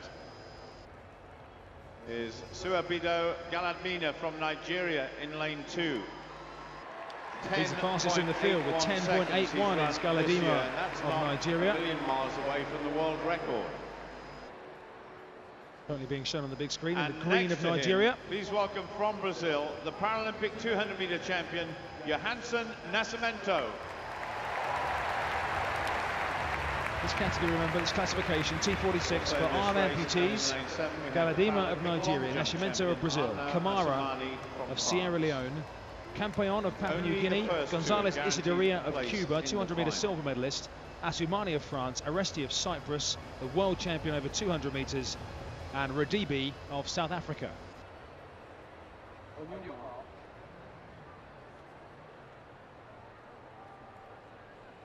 First two again. Each heat will go through. Plus the two fastest losers. Nascimento, the world champion of Brazil, is in lane number 3. The 100-meter start just down away to my left. I mentioned earlier on a person who had an Ireland flag flying when the win for Jason Smith came through. The same person is now holding a France flag. Blue, white and red, just down to my left-hand side. Is he supporting Arnaud Asumani of France, who's in lane 7. Athletes are settled down. Missing Asumani of France, I think, actually. Just waiting, there's a gap in the field there. The athletes have been told to stand up. There's something unsatisfactory going on with the starting mechanism. There is one competitor missing down on the start here. Just waiting for confirmation. Just something as simple as one of the athletes losing balance at the start, so that will be. I think it's Antonis Aresti, actually. That will just be classified as a faulty start. I think it's Arnaud Asumani of France, actually, who is not in the field. So that is a green card, actually, for the athletes there. No one at fault. They were told to stand up by the starters. They get a green card if they it is simply a warning. A red card if that athlete is disqualified. But Asumani of France is actually not in the field, which will mean the person with the French flag has had to put it away and sit down again. Now looking at her colleague as if to say, well, where is our man? But he's not in the field. There's a gap in lane number 7. So it will just be 7. Nascimento in lane 3. Gonzalez Isidoria, the gold and silver medalists, the 200, likely to be the protagonist here, along with Galadima of Nigeria on the inside, more of a 100-meter specialist. In the set position, and away they go. A little bit slow out the blocks was Galadima of Nigeria, but now into his running, but it's Nascimento who leads, and Gonzalez of Cuba. They're the front two as they come up towards the line. It will be Gonzalez and Nascimento, a photo, probably Nascimento just. Galadima didn't really get out of the blocks at all there, and he is through in 3rd position. 10.94 seconds. That should be confirmed as a new lifetime best for the gold medalist in the 200 meters. There it is. In fact, it is it's a world record for Nascimento. It is a world record in his classification, T45. He actually is competing upper class here. Nascimento is actually a T45 athlete running with the T46 athletes. What that basically means is that Nascimento has more impairment, a higher level of impairment in his arms than some of the others around him. He's a T45 running with T46 competitors, and therefore his world record is a world record of China in his classification, T45. Li Duan stands with his yellow trousers on, holds his hands out either side, makes sure everybody's looking at him, and off come the trousers again. He tosses them to his guide on the right. It's a well-rehearsed routine. Confirmation that Nascimento was the winner of that race, by the way, in the photograph that's just been displayed on the big screen. It's now Li Duan with his penultimate jump to find 30 centimetres to take the lead back from Denis Gulen of Russia. And again he aborts after 5 or 6 steps, just as he did in the last round actually, so he'll be reset. World record holder only has 2 more jumps. He's already jumped further than he jumped previously this year. 12.62 is a season's best. Still 40 seconds on the clock.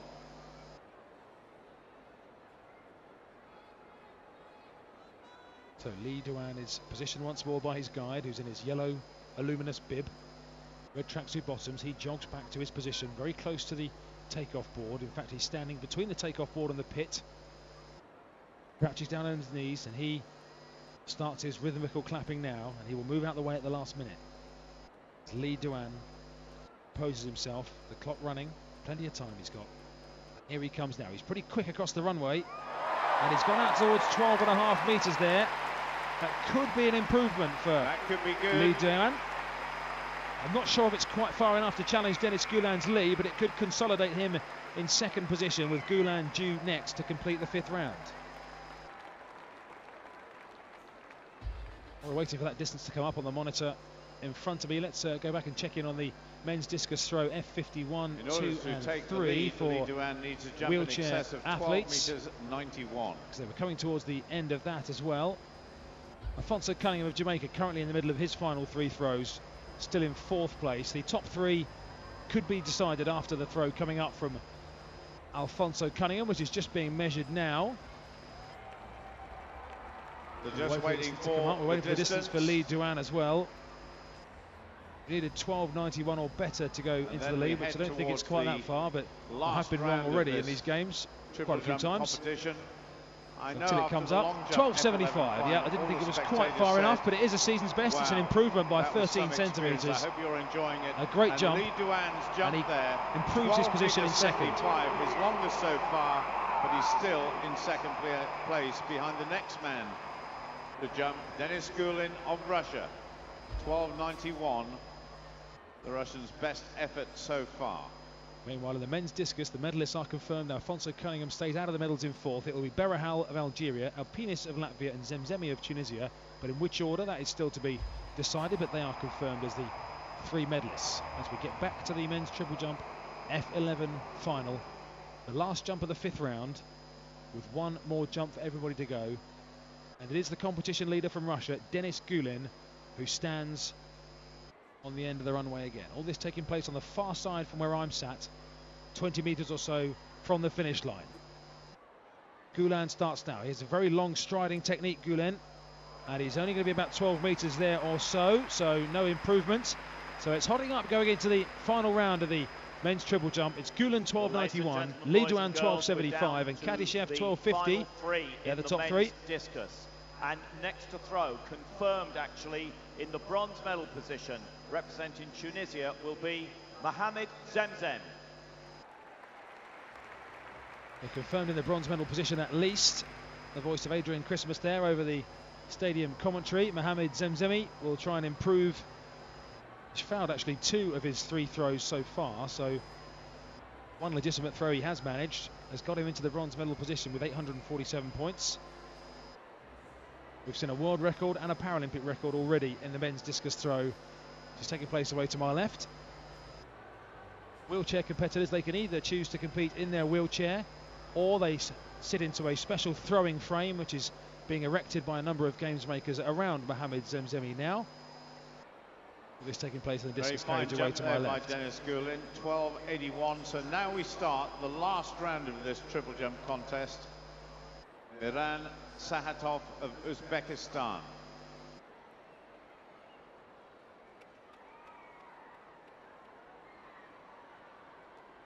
Meanwhile, As the long jump, correction, the triple jump prepares to enter its final round, the athletes are on the start line for the third and final heat of the men's 100 metre T46 for arm amputees. And there is a Great Britain kit standing in lane number 3, worn by Ola Abidogun, the world junior champion, who is 19 years of age, and he's an East Londoner, comes from Redbridge in East London. So we come to the last semi-final of the men's T46 100 metres.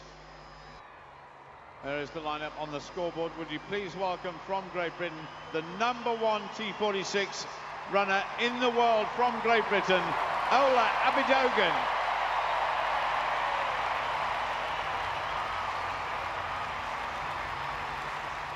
And next to him, one of his main rivals in this semi-final. Please welcome from Brazil, Antonio Souza. The final of this race, the men's 100 metre T46, takes place here at the stadium this evening. To the final so Ola Abidogun, could he possibly put himself in the picture to add to what could be a glittering night for British athletics? Adedeji of Nigeria, Abidogun of Great Britain, Souza of Brazil, Yao of China, Mamadou Tamangi of Nigeria, Tapia of the Philippines, and Tagawa of Japan make up this 7-runner race.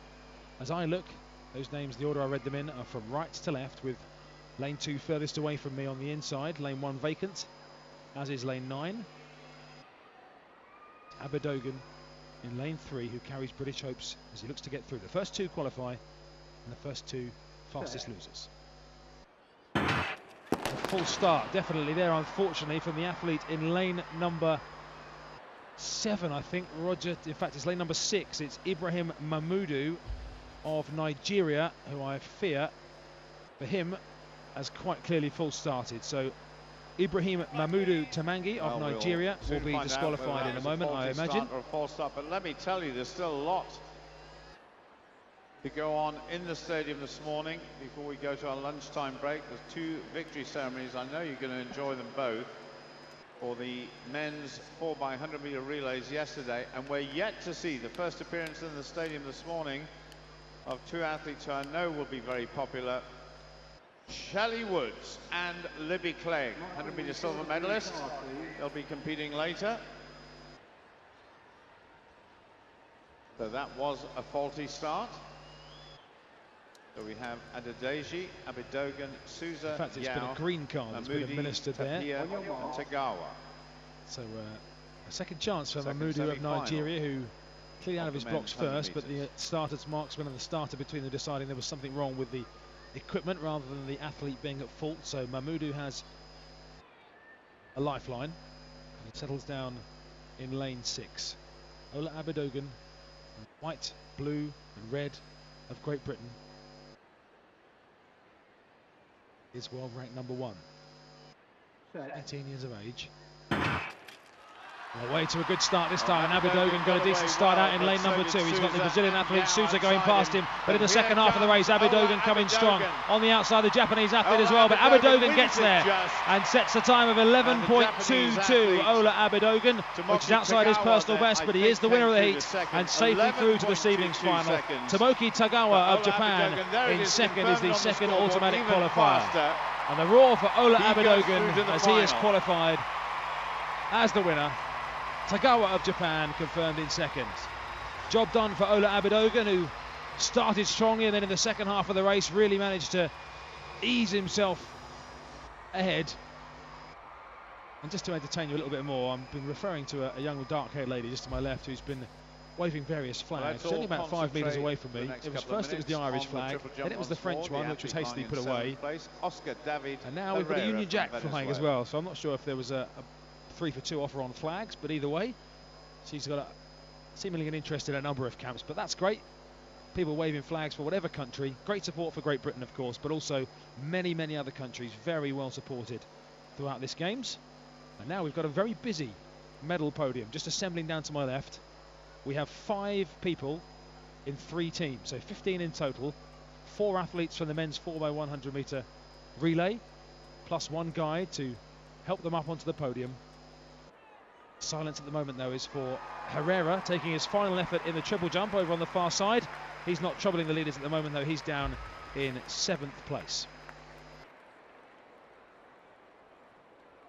But it will be a busy medal podium in just a moment's time. And again, two of the dominant forces of the Paralympic Games are set to receive the top two medals. Russia and China. Boys and girls, we now go to a victory ceremony for the men's 4x100 metres T11 to T13.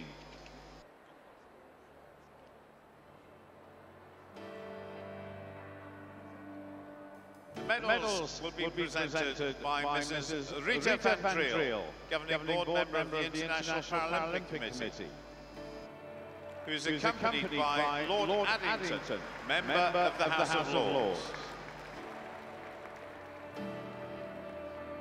Ladies and gentlemen, the bronze medalists representing Azerbaijan.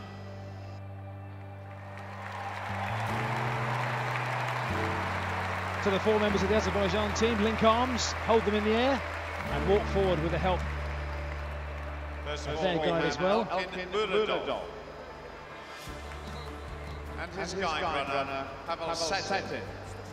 Yes, the reason there are some guides is because some of the runners run with guides and some of them don't. This is for T11 and T13, which is our visually impaired classifications. Only in T11 is it compulsory that everybody runs with a guide, because the sight is, well, there is no sight for the T11 competitors. They run blindfolded as well. But in T12 and T13, athletes on occasions run with a guide, and that's what one of the relay runners did. Even more remarkable, you imagine running with a guide runner in a relay, just shows you even more the fantastic technique, the fantastic ability of these elite athletes. Quite a lengthy medal process, of course, because there are 4 medals, in fact 5 medals to be given out, because the guide runner gets a medal as well. That's the case in all track events. Quite right too that the guide runner should be rewarded for their participation. They do a fantastic job in supporting our Paralympians. Ladies and gentlemen, the silver medalists representing the People's Republic of China.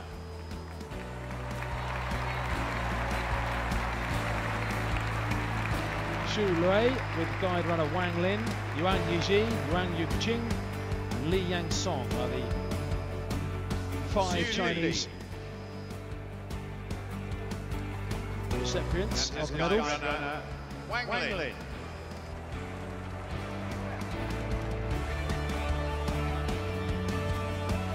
Yuan Yuji.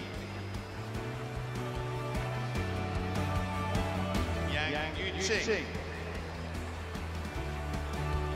And Li Yansong.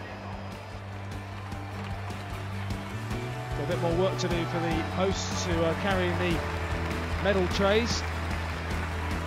5 medals on each one and 5 poses of flowers as well.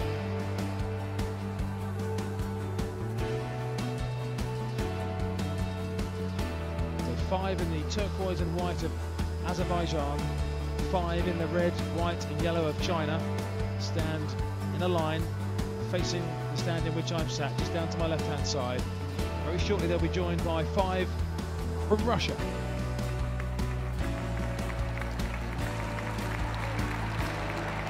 Ladies and gentlemen, boys and girls, the gold medalists and Paralympic champions representing the Russian Federation.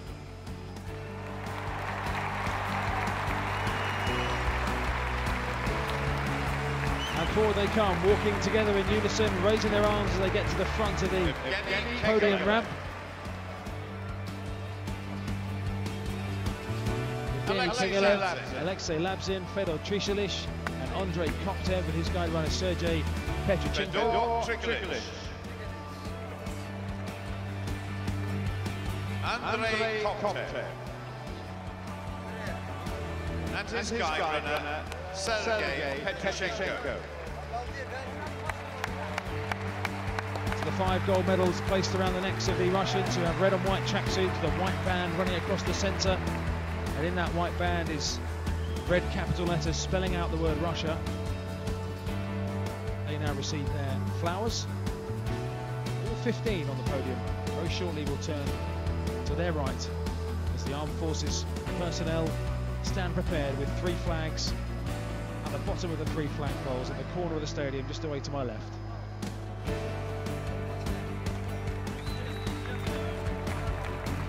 instead of the Chinese one being on the centre flagpole, as it has been 3 or 4 times already this morning. This time it will be the red and yellow of the Russian Federation.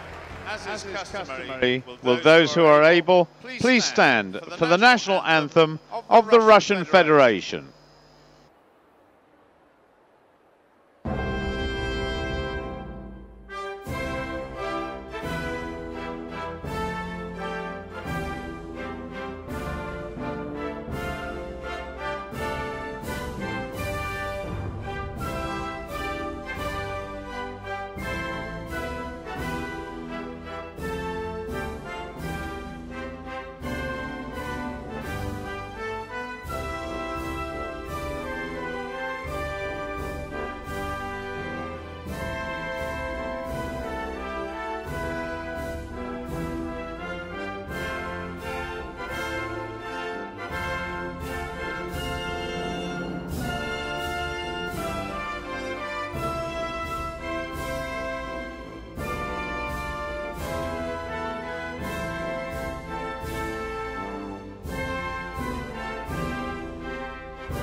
Ladies and gentlemen, your Paralympic medalists.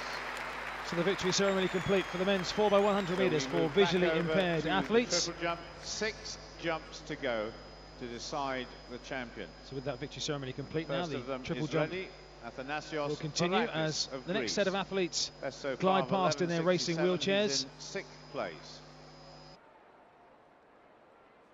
They are the women's 1500 metres T54, and they include teenager Jade Jones from Middlesbrough in the northeast, competing in her 3rd event. This is her very first Paralympic Games. She's got a stacked field against her in this first 1500 metres, which I'll tell you more about in a moment.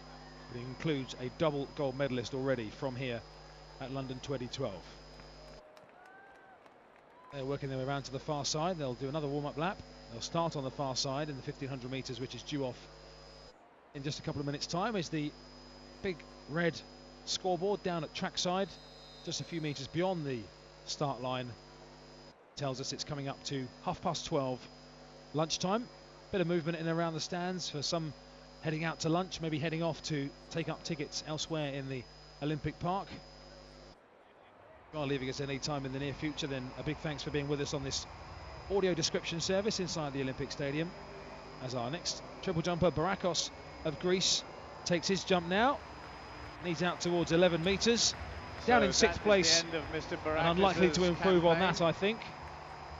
But a key jump coming up next, the Ukrainian Ruslan Kadyshev, and that will be as the Russian athletes launch their flower poses into the crowd just away to my left-hand side. In 3rd place, so he's got a bronze medal position. The athletes from China follow suit and do the same as well. So 10 flower poses have just gone flying 10, 12 rows back into the crowd, just down to my left-hand side.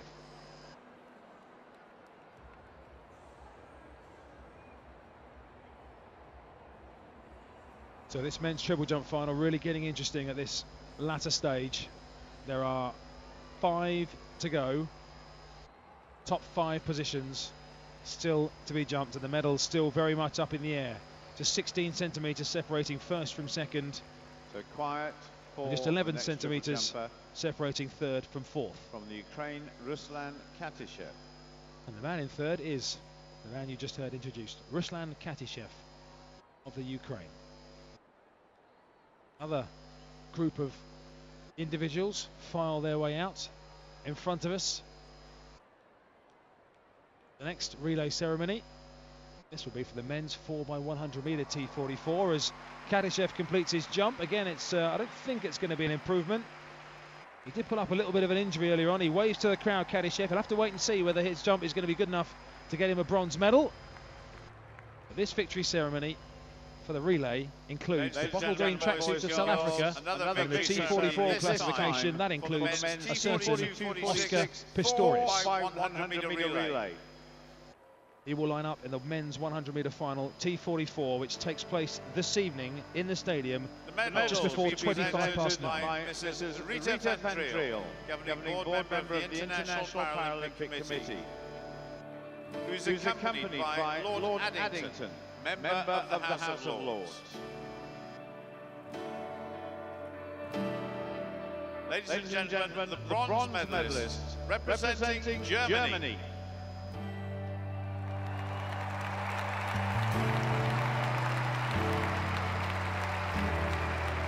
So the 4 German team members walk forward applauding and clapping. Black tracksuit bottoms, white tracksuit tops with red hoods, receiving their medals. David Bear. It was a really thrilling for the 100-meter relay here in the stadium last night, as Oscar Pistorius eventually about to get his hands on a gold.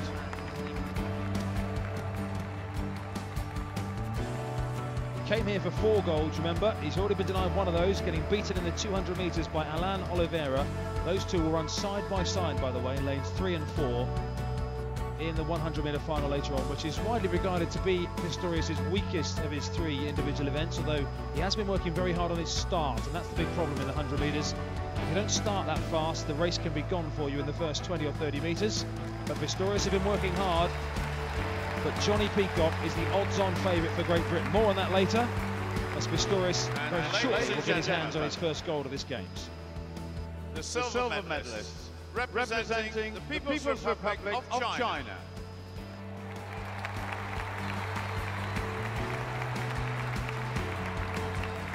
Forward come the Chinese team, heading to settle for silver. Liu Ximing. Liu Fuliang. Ji Heixing.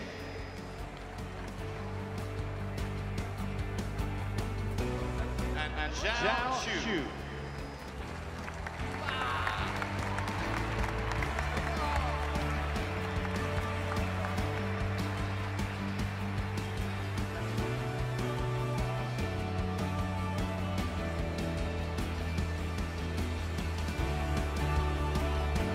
The flowers just being presented to the Chinese quartet. Liu, Shui and Shuao receiving their silver medals. A wave to the crowd. There should be a good reaction, I would imagine, for the man who's promoted the Paralympics around the world, representing South Africa. And Paralympic champions representing South Africa.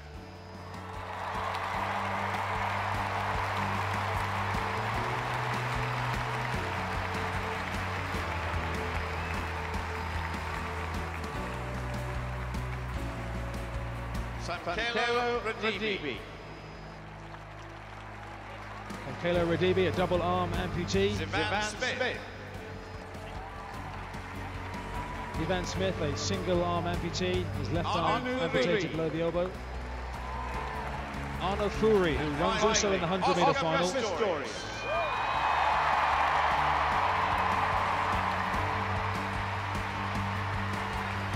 Well, there were no smiles from Oscar Pistorius the other day when he was picked to gold in the 200 metres, but a broad grin from the most famous Paralympian in the world, Oscar Pistorius, who has the gold in his hands. He's rubbing it almost, inspecting it, and he'll receive his flowers very shortly. He'll be back to try and get an individual gold a little bit later on. A wave to the crowd, the South African team, the winners of the men's 4x100 metre T42 to 46 for amputees. As is customary, will all those who are able please stand for the national anthem of South Africa.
the South African national anthem.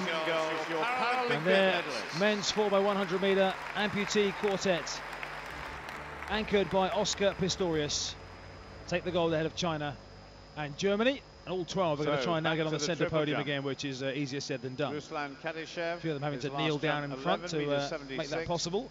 So his best remains. Of course, while the national anthem is playing, everything else in the stadium is paused, including the field event, which is coming towards a climax. The men's triple jump F11. There are only 4 left in that. Kadyshev was 11.76, by the way, so no better than bronze for him. Porras of Spain is next. He's in 5th. Of course, the triple jump, particularly the visually impaired triple jump, can't continue while there's a victory ceremony going on because they need silence in the stadium.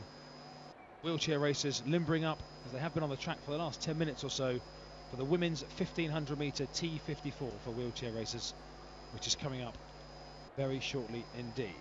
As Xavier Porras of Spain comes up with his final jump now and just manages to pull out at the very last moment there, as he was just straying to the left-hand side of the runway, and his guide managed to get the message to him. He literally pulled up a step or two before the board. As off go the medalists. Will they keep hold of their flower poses this time, or will they throw them into the crowd? They might have seen what the other lot did, made copy. Instead they're a bit more restrained. Actually, they're posing for almost individual on-demand photographs for a few of the spectators down to my left. They're all holding up camera phones and cameras and all sorts.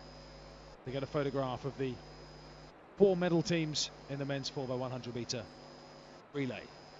Even a policeman just behind me in a smart white shirt and black tie and a black police hat has also got his camera phone out and is just taking a photograph now. I won't give his number out on the audio description just in case his bosses are listening, but why not? Savour the moment.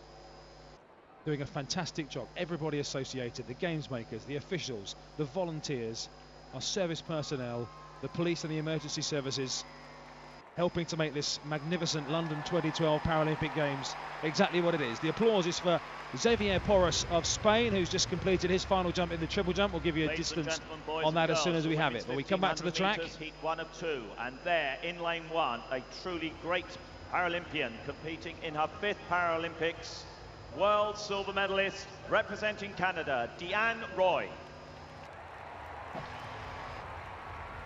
Deanne Roy of Canada on the inside. Pan across the lanes to Wolf, McFadden, Zhu, and there, lining up 5th, representing Great Britain, ranked 4th in the world this year, Jade Jones. Jade Jones, only 16 years of age from Middlesbrough. Round 1, heat 1 of 2. This is a stacked field, as I say. Deanne Roy of Canada on the inside, the world silver medalist. Edith Wolf of Switzerland. She's already got 3 medals in these Paralympics. Gold in the 5,000, silver in the 800, and bronze in the 400. Tatiana McFadden, 400 and 800 champion here in London, and the world champion.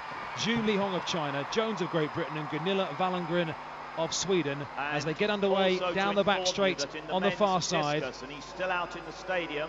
And already Tatiana McFadden of the USA has surged into a 3 or 4 metre lead as they round the top bend. 3 3/4 laps of the track in this 1500 metre T54 for wheelchair races. Crowd just being told about a world record by the Latvian athlete in the men's discus as they come into the home straight for the first time. McFadden leads, Deanne Roy in second place, then comes Zhu of China in 4th. It's Roy, 5th is Jade Jones, and just dropping off the back temporarily is Gunilla Wallengren of Sweden. Pink wheels, Jade Jones. Those pink wheels are distinctive in Jade Jones's racing wheelchair as they make their way around the bend away to our right. They've just completed 1 lap of the track. So 2 3/4 more to go. They're in a single file line of 6 as they wheel from right to left on the far side. It's McFadden from Wolf, followed by Zhao, then comes Roy, Jones and Wallengren. That's the order as they pass the 200 metre start again on that back straight. Jade Jones, who is world ranked number 5 in this event this season, has gone faster than a couple of these in this field. The first 3 go through, plus 4 fastest losers, so she has got a good chance, Jade Jones, here, if she can put it all together at the right time. So coming to the home straight now, the electronic lap counter says 2 to go. and it's McFadden from Wolf, then Zhao of China, followed by Deanne Roy, Jay Jones, and then Valengren of Sweden, and once more they're separated only from first to sixth by 6 chair lengths. As they passed away to my right, underneath the 2 major flags, the Union Jack and the IPC flag as well. McFadden leads down the back straight. And it's Tatiana McFadden, tracked all the way by who was born in Russia and adopted at an early age, and taken to the USA, where she was turned into a world-beating wheelchair racer. McFadden, as they come round again, they've got 600 metres remaining. Once again they go past the back of the discus circles on the far side, and McFadden just being passed by Edith Wolf on the inside now, with Zhu of China just tucked in behind. Deanne Roy still hugging the curb in fourth, and Jay Jones still very much within striking distance. She's in fifth, and it's still the Swedish athlete Valengren at the back, but it's Edith Wolf who leads now, coming down the home straight. And this time they will take the bell. Tatiana McFadden will want to do only enough to get through to the final here. She knows she only needs to be in the first 3. Zhu Li Hong of China is third. Then comes Deanne Roy of Canada in fourth. Then it's Jay Jones of Great Britain and Gunilla Valengren of Sweden. All 6 very much still in the hunt for making the top 3 here. They have 300 metres to go as they go down the back straight, and the Union Jacks start to wave, and they start to urge Jay Jones on, and she makes a move down the back straight now, and she's up into 4th position, only 3 chair lengths off the lead, which is still held by Switzerland's Edith Wolf. 200 metres to go. It's Wolf from McFadden, from Zhu. Jay Jones just now slipping back into 5th position, and Valengren 6th as they come round now into the home turn, swinging their chairs left, head down and hard racing towards the line. 50-60 metres to go. Jay Jones trying to put in a final spurt. It's still Wolf on the inside from McFadden. Zhu finishing fast for China down the outside, and Zhu may well have the momentum to get there. She does. It's Zhu from Wolf, from McFadden from Roy, and Jay Jones in 5th position, but that may well be enough to get her through. There are 4 fastest losers, remember, from the 2 heats. And the fact that the finishers all came across the line in close proximity there, a couple of seconds apart, I think will help Jay Jones in her quest. It's a personal best for Zhu Li Hong of China, who takes the first qualification spot. Wolf from Switzerland second, McFadden from the USA third. They're the the 3 automatic qualifiers. 3 athletes. And the first man to Jay Jones 3:32.6 in 5th position. We will see if that gets her through to the final. Shelley Woods of Great Britain goes next, by the way. After that excitement, it all calms down again for the men's triple jump. 3 jumpers to go. Lex Gillette needs to better 12.50 to get into the medal positions, and he may well have just done that. He's probably pulled out his best jump if he gets a white flag, which he does. So Lex Gillette, this great Paralympic athlete. So Lex Gillette of the USA, silver in the long jump. Can he get himself in the medals? He needs to jump 12.50 or better to get himself past Ruslan Kadyshev, who has already jumped his last jump. So if Gillette can beat 12.50, he will be guaranteed the bronze medal. We'll keep an eye on the far side for the distance, which will come up on the bottom right corner of a red and black scoreboard I'm looking at, which is placed halfway along the infield on the far touchline, just inside the curb, as the wheelchair racers come round on their warm down lap from the first heat, mixed with those warming up for the second heat, so a total of about 12 or 13 wheelchair racers. 12.37 for Lex Gillette. It's not quite far enough. He will have to settle for 4th. New world record of 12.37, which equated to 1,093 points. Apinis of Latvia with a new world record and 1,010 points in second place. Zemzemi of Tunisia in the bronze medal position with a new lifetime best.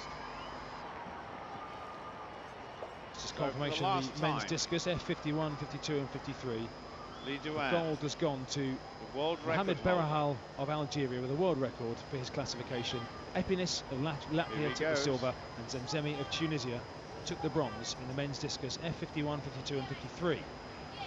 The applause is for Lee Duan, whipping off his yellow trousers for one last time. Now then, what has he got left? He's currently in second place in the men's triple jump on 12.75. The lead held by Denis Gulen of Russia, 12.91.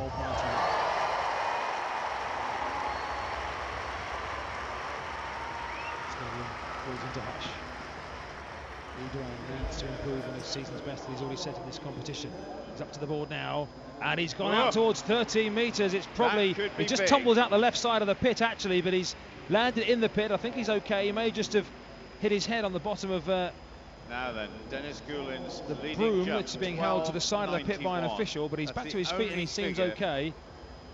I'm not sure if it's going to be far enough for Lee Duan, but it's very hard to... Let's hear it for Lee Duan of China. To tell from the angles I've been looking at. But a great reception. He's a real character. The crowd have enjoyed his theatrics. It was just in the step and jump phase that he managed to just veer, unfortunately, towards the left. He's been given a foul, so Lee Duan confirmed with the silver medal. Ruslan Katishev of the Ukraine gets the bronze. So that is a foul, unfortunately, for Lee Duan, as you can hear. So Dennis Goulin of Russia, he's on the runway now. Is the champion and has a pressure-free 6th jump. Congratulations to him, as the wheelchair athletes make their way round once more to the 1500-metre start on the far side. It's the second semi-final, which has Great Britain's Shelley Woods, who hasn't been on the best of form, it's fair to say. Hasn't been right in the mix as she maybe would have hoped to have done. The athlete from Blackpool, silver medal she took over 1500 in Beijing.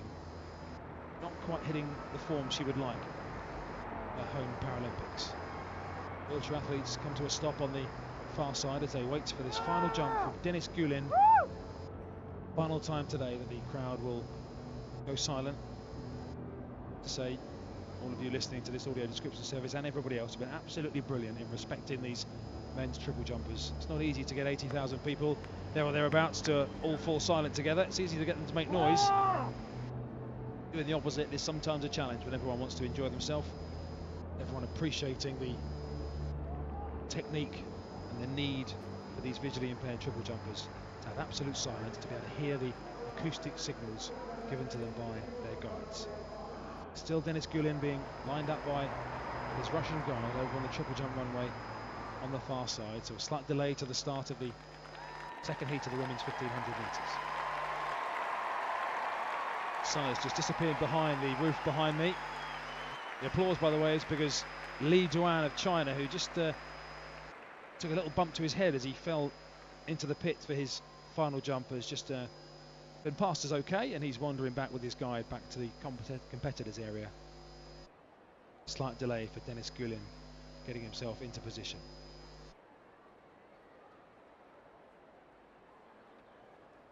At the moment the infield is all quiet. All the field events taking place in this morning session have now concluded. Apart from this triple jump, which has one more jump to go. We also have the victory ceremony for this triple jump, by the way, coming up. We also have 3 heats on the women's visually impaired 200 metres as well on the track still to come. Of 4 victory ceremonies as well, including that for Bev Jones getting a bronze for GB in the discus. Here goes Dennis Goulin then, already assured of the gold in the men's triple jump, and he's just lost his momentum, unfortunately. He finishes with a foul. So Dennis in the triple jump. Confirmed as the gold medal winner. Lee Duan the silver. And confirmed as the gold medal winner though, 12 metres and 91. Gold for Russia, silver for China in the shape of Lee Duan, and bronze for the Ukraine, Ruslan Katishev with a personal best of 12 metres 50. Handshake from Goulin for his guide. Well, as we prepare to all of those athletes, onto the start line round of applause for all of for them the second heat of the women's T54 1500 metres. A great round of applause for all the competitors in the men's visually impaired triple jump and for all their guides as well. That sting tells you we're ready for our next event. Ladies and gentlemen, boys and girls, back to the track for the second of the 2 heats in round 1 of the women's 1500 metres T54. And coming up there lining up third, representing the United States of America with one of the fastest times in the world this year, Shirley Riley. Smiling away from Shirley Riley. As we pan across, there'll be a British roar. Outside. Representing Great Britain, the world record holder, Beijing silver medalist, Shelley Woods. Shelley Woods, the current holder of the world record in this classification, set a couple of years ago in Switzerland. Heat 2 of 2. Took the silver in Beijing. Meters, T54. There's one event that Shelley Woods carries a good medal hope in. 1500 metres. Can she find her form? Away they go on the far side. It's Helbling of Switzerland on the inside. Amanda McGrory of the USA. Next to her is her compatriot Shirley Riley. Kieralyn Fry of Canada. Christy Dawes of Australia. And Shelley Woods of Great Britain. There's 6 in this. 3 will qualify.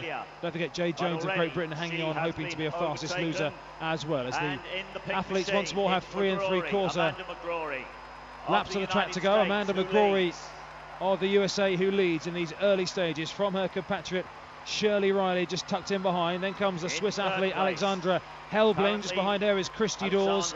Then it's Shelley Woods, and Kieralyn Fry of Canada is at the back as they come past the finish line with 3 laps to go. Once more, as in the previous heat, they're in a single file line of 6, separated only by 6 chair lengths as they swing away to our right hand side once more. And a lot of these heats, particularly in wheelchair racing, all about tactics, just keeping an eye on what's going on with the competitors around you and how fast they're pushing and what line they're taking.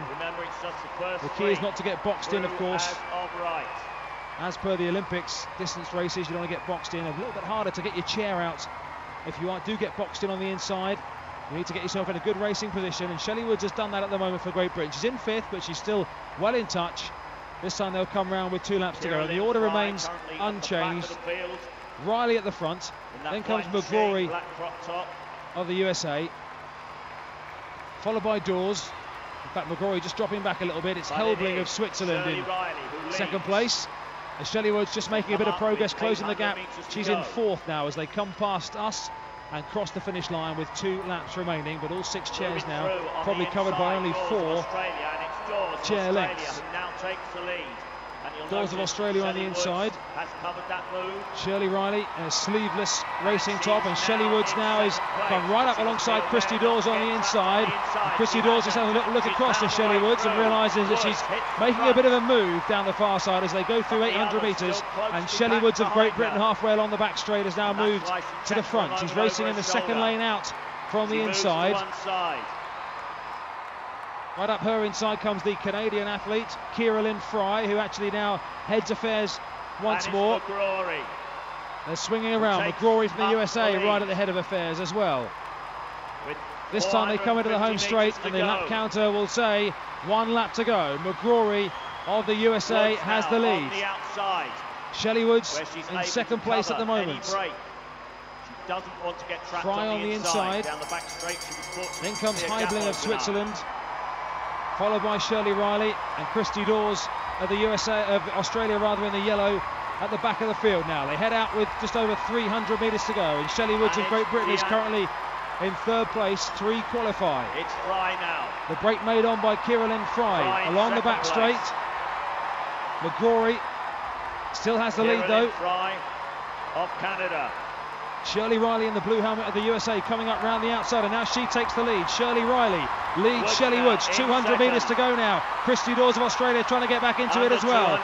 As the arms really start pumping now, it's all about rhythm, it's all about timing as they come round into the home straight.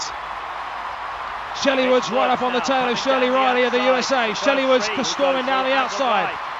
First 3 go through, and Shelley Woods will qualify and may well have the momentum to win it, and she does. Shelley Woods wins by the width of her front wheel. Shirley Riley of the USA takes 2nd. Looks like McGrory of the USA in 3rd, followed by Kieralyn Fry, then Christy Dawes and Alexandra Helbling of Switzerland. Looks like the 1, 2, 3, 4. Shelley Woods qualifying in 3:42.12. Riley 2nd. She's the 2nd automatic qualifier. It was McGrory who got 3rd, and I can tell you that on the times, Jade Jones of Great Britain will qualify for the final as well as the fastest loser. She posted 3:32.6. The winning time in this one was 3:42. So I make it that Jade Jones and Shelley Woods will both be through to the women's 1500 metre T54 final. And that final takes place tomorrow evening.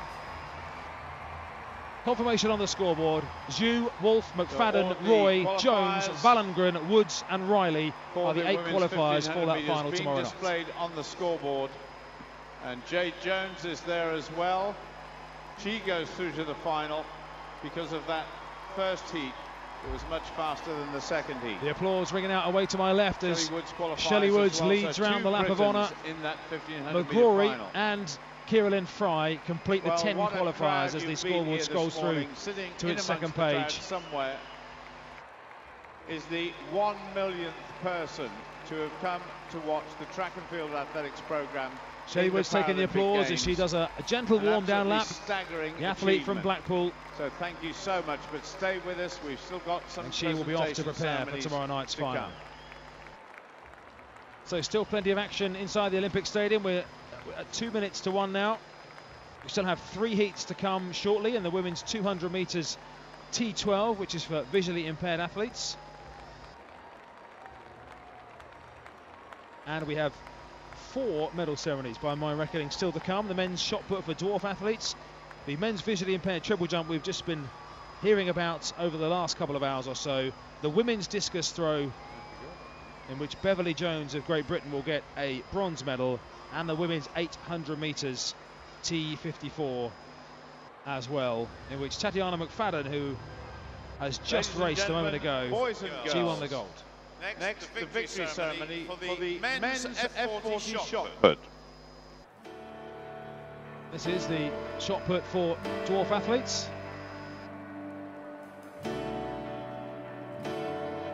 medals this morning to be presented by Mr. Ed Warner, Chairman of the International Paralympic Committee Athletics, who's accompanied by Lord Addington, Member of the House of Lords.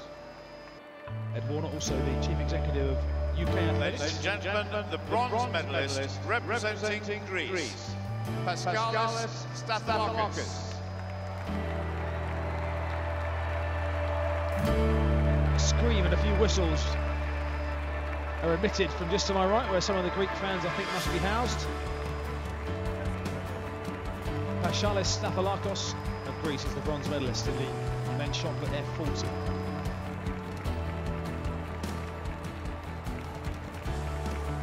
Applause elsewhere in the stadium, by the way, for the visually impaired triple jumpers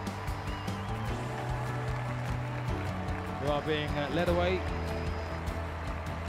A number of them in wheelchairs, and some of them also going in the opposite direction on foot as well. Algeria, Pachini Ghazzouli. Pachini Ghazzouli runs his hand across his chest, pointing to the word Algeria written in green on his white tracksuit top.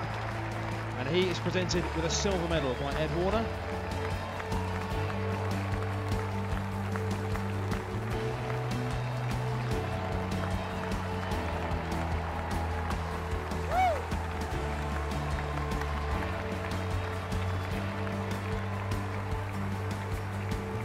And ladies and gentlemen, boys and girls, the gold medalist and Paralympic champion representing the People's Republic of China, Wang Jiming.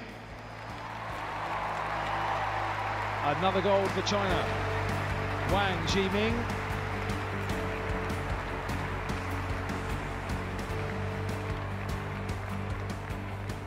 Bows to Ed Warner as he places the gold medal around his neck and then puffs out his cheeks. He looks down at the medal, then looks up at the stadium.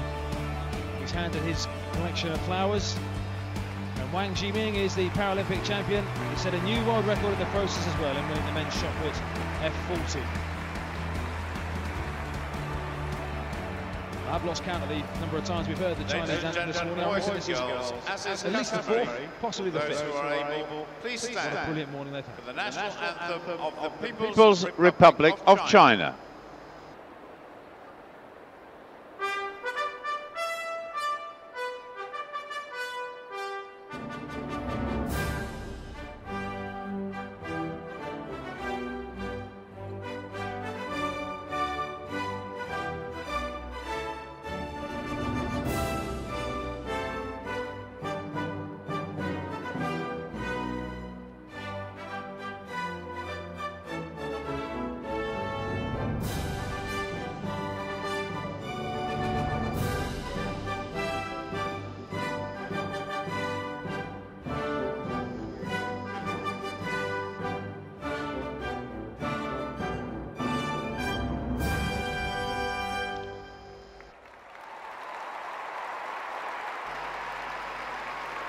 Ladies and gentlemen, your Paralympic medalists.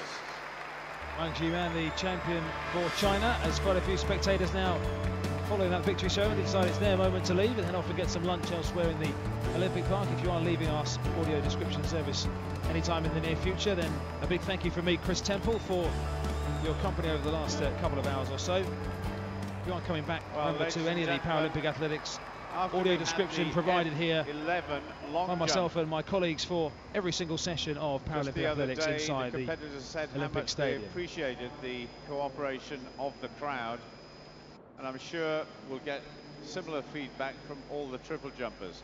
I hope you enjoyed that competition, and you can enjoy the medal ceremony of the F11 triple jump in just a little while. But we've still got quite a bit to come here in the Olympic Stadium for you to enjoy.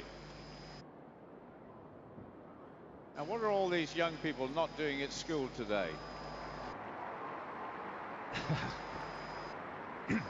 Excuse me, Paul Dickinson More on the PA Paul, system there, as you heard. What Just doing here? As a number of youngsters pop up on the big screen, waving. Paul Dickinson just inquiring, if you missed it, as to why they weren't at school. It's not a bad first week of school, is it, to get a trip to the Paralympics thrown in as part of your entry into a new school year. But it's absolutely brilliant to have so many youngsters here. What an experience for them, and I'm sure for teachers and helpers and parents alike who may also be here. Various different school parties now being picked out on the big screen. Great Paralympic track and field athletes. And I know some of you will be listening to us on the audio description service, and very welcome you are as well. Athletes, that's visually impaired athletes. So the stadium probably, I would say now, around about maybe half full. But those who are staying, if you are just about to walk out, hang on just a few minutes at least, because there is a Great Britain tracksuit worn by Beverly Jones of Wales, striding out behind the medal podium for the first time today. But we'll see a Paralympics GB athlete stepping on to the medal podium as we have the presentation for the women's F37 discus for those with cerebral palsy. That coming up in just a moment's time, as the athletes and hosts and dignitaries are now all stood in position just down to my left-hand side.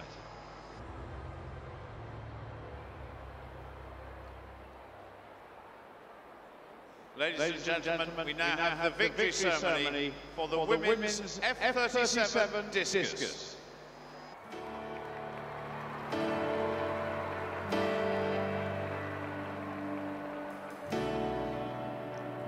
Medals to be presented by Mr. Ed Warner, Chairman of the International Paralympic Committee Athletics, who is accompanied by Mr. Peter Thorpe, Ambulance Operations Manager, London 2012, London Ambulance Service.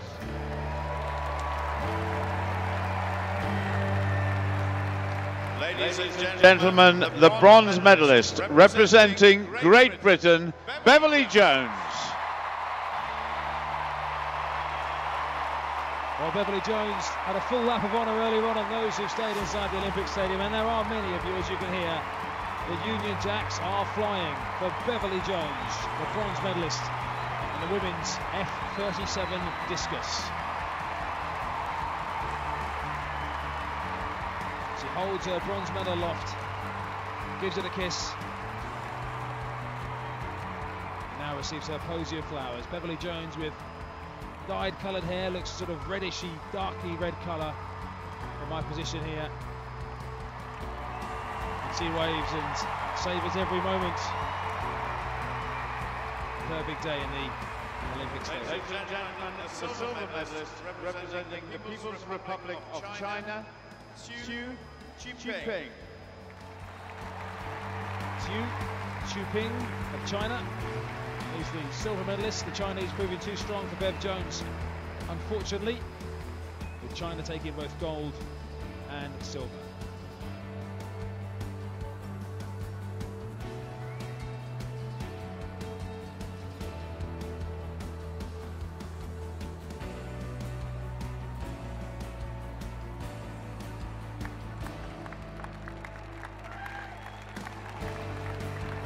Ladies and gentlemen, boys and girls, the gold medalist and Paralympic champion representing the People's Republic of China, Mina.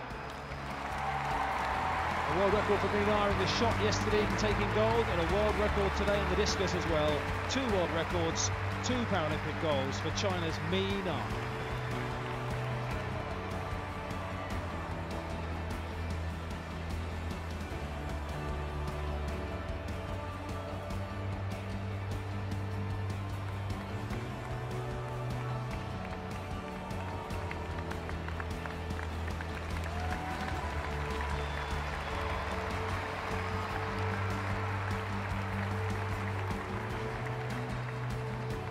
Ladies and gentlemen, boys and girls, as is customary, will those who are able please stand for the national anthem of the People's Republic of China.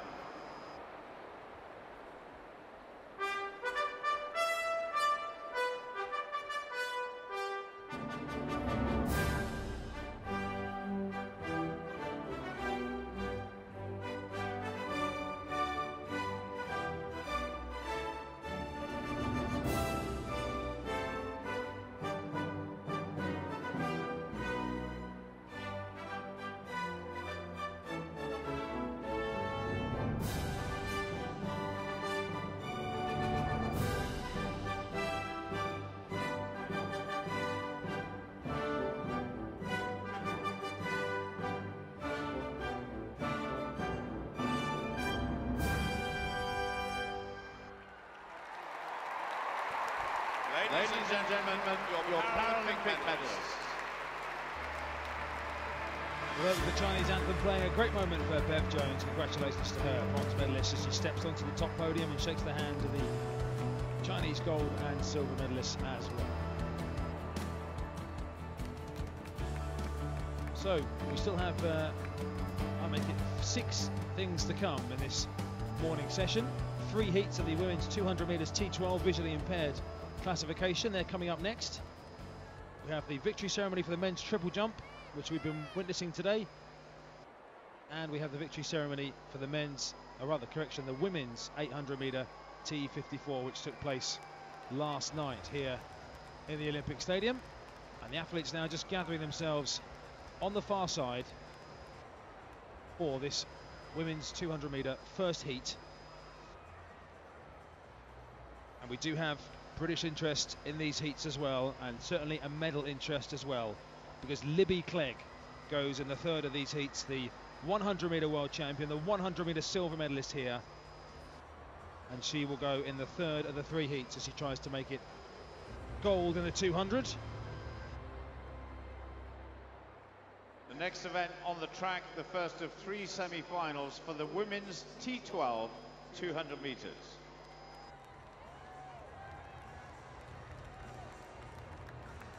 There's the full lineup, and one of our featured athletes in this race, representing France, the defending champion and already the Paralympic gold medalist for 400 metres here, Asiya El Hanouni. Asiya El Hanouni, who will retire from Paralympic sport after these games, world record holder and the 400 metre gold medalist. As you just heard Paul Dickinson say, the 100 metre gold medalist is also in this particular heat. That's Zhu Guoha of China, Daniela Velasco Maldonado of Mexico, Bolha Sienkiewicz of Belarus on the outside. T12 for visually impaired. 3 of the runners will run with their guide runners. Only Sienkiewicz on the outside. He's not using a guide runner. Guide runners are being used. The 200 metre run in lanes. The athlete and the guide runner each either side of the white lane markings. Athlete gets to choose whether their guide runner is on the inside or the outside.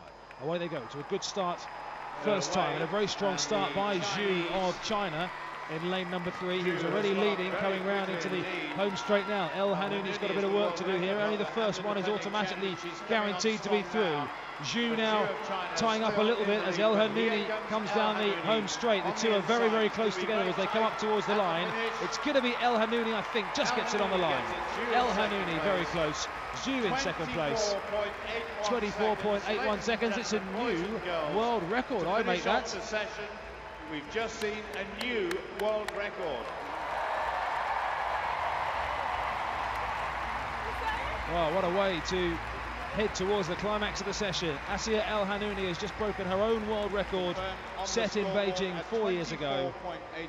24.80 rounded down, so she's knocked 400th of a second. It's an Asian record for Zhu Guohao of China. And Zinkevich of Belarus in third. New lifetime best, 26.97. A terrific finish there by a wonderful athlete, Asiya El Hanouni of France. So already with the first 200-metre heat done, the athletes starting to assemble on the far side for the second heat. All the netting now has been taken down from the infield, from the discus nets now. There's just a collection of 5 purple poles projecting up probably a good 30, 40 foot into the sky. Athletes run before. Those that are running with a guide runner, the athlete must make sure, and so must the guide runner too. As we watch Miss El Hanouni. Bit of dancing on the screen from El Hanouni as she disappears off down the tunnel into the athletes area. Must not cross the line first. It has to be the athlete. And judges always take a very close look at that at the end of a race. Now we have another heat coming up very shortly. We have one more medal ceremony too to finish off this session. Worth pointing out, by the way, that the T12 final, the heats we're looking at now, the final of this event is also this very evening. And of course, if you've got a day off from school to come here, the longer you stay, the longer you don't have to go back to school.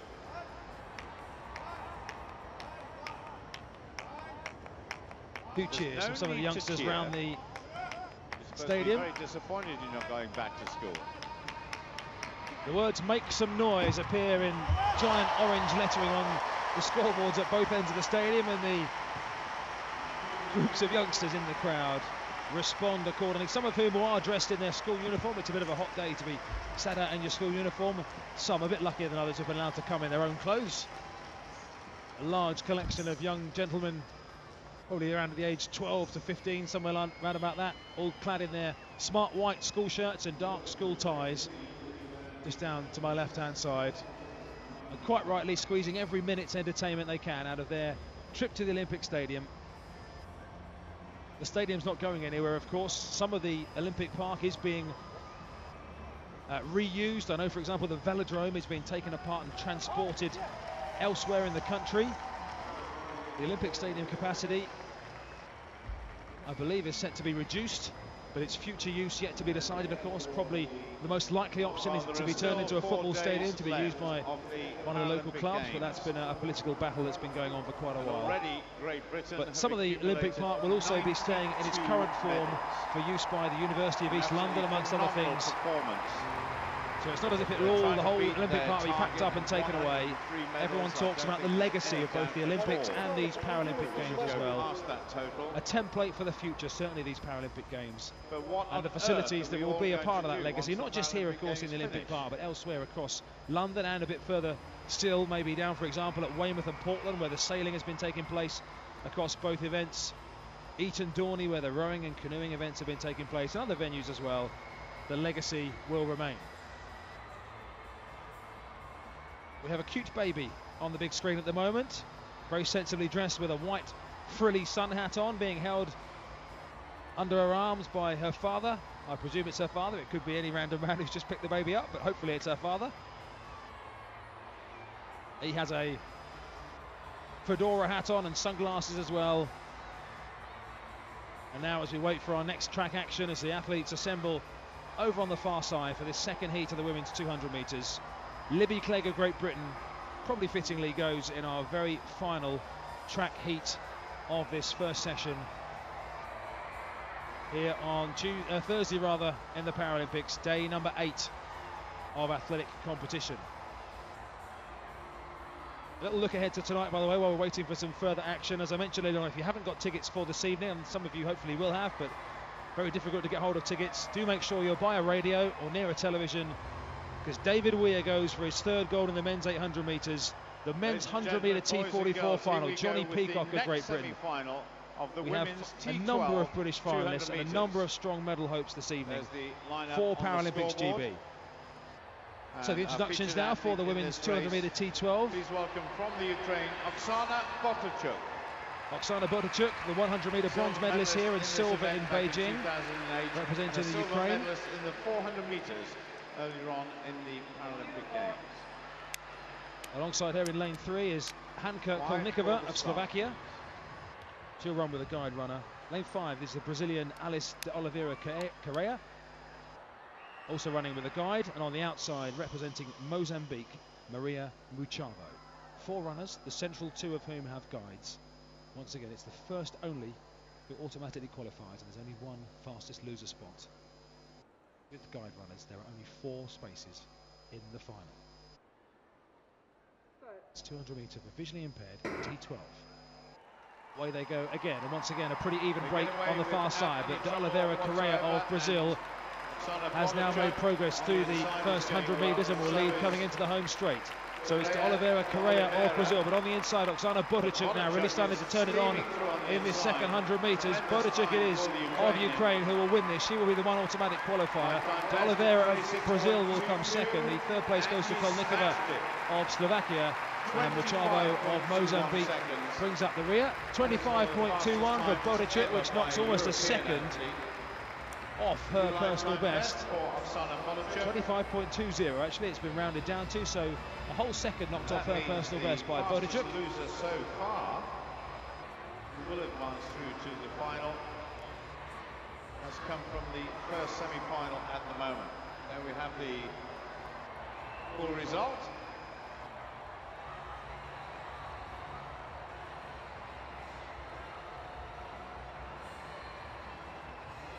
Well, we've still got one semi-final to go, and in the next semi-final is a lady who won the silver medal in the 100 metres, Great Britain's Libby Clegg.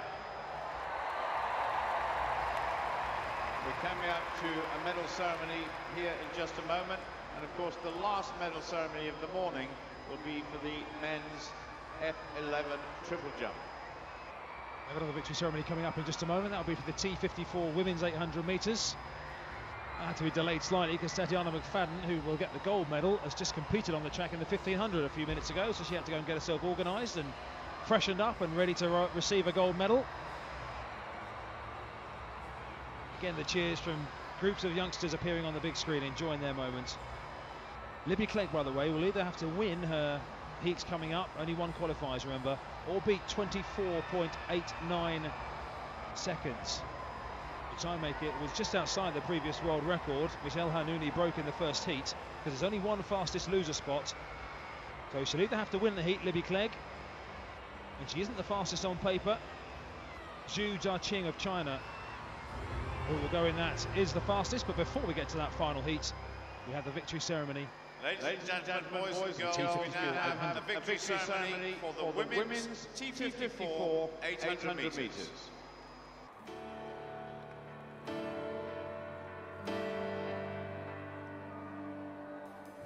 Medals will be presented this early afternoon by Ms. Shona Roberson, MSP, Scottish Minister for Commonwealth Games and Sport, who is accompanied by Mr. Peter Thorpe, Ambulance Operations Manager, London 2012, London Ambulance Service.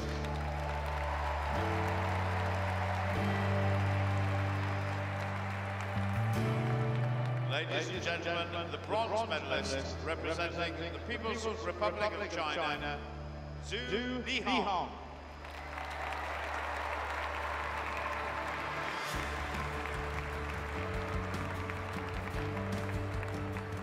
Zhu Lihong of China wheels herself forward. Athletes, of course, changing out of their racing wheelchairs to their more everyday wheelchairs. Unlike other sports where, for example, in wheelchair tennis, you have to compete in the same wheelchair that you use day to day. In athletics, of course, the use of special racing wheelchairs, the advances of technology, the carbon fibre wheels that the Paralympics GB team have been testing theirs in wind tunnels from BAE Systems in the run-up to make sure that they have a scientific advantage as much as they can, give themselves every chance of success. But it's the everyday wheelchairs in which the 3 medalists are currently sat. Ladies and gentlemen, the silver medalist representing Switzerland, Edith Ball. been a successful games for Edith Wolf so far. She's competed in 3 events up to now. She has a gold, a bronze, and now to go with it, a silver. And she's also in the final of the 1500 metres, looking to make it 4 medals from 4 events. She'd love another gold.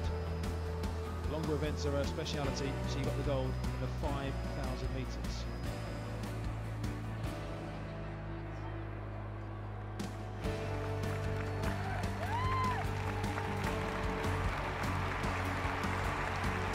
Ladies and gentlemen, boys and girls, the gold medalist and Paralympic champion, representing the United States of America, Tatiana McFadden.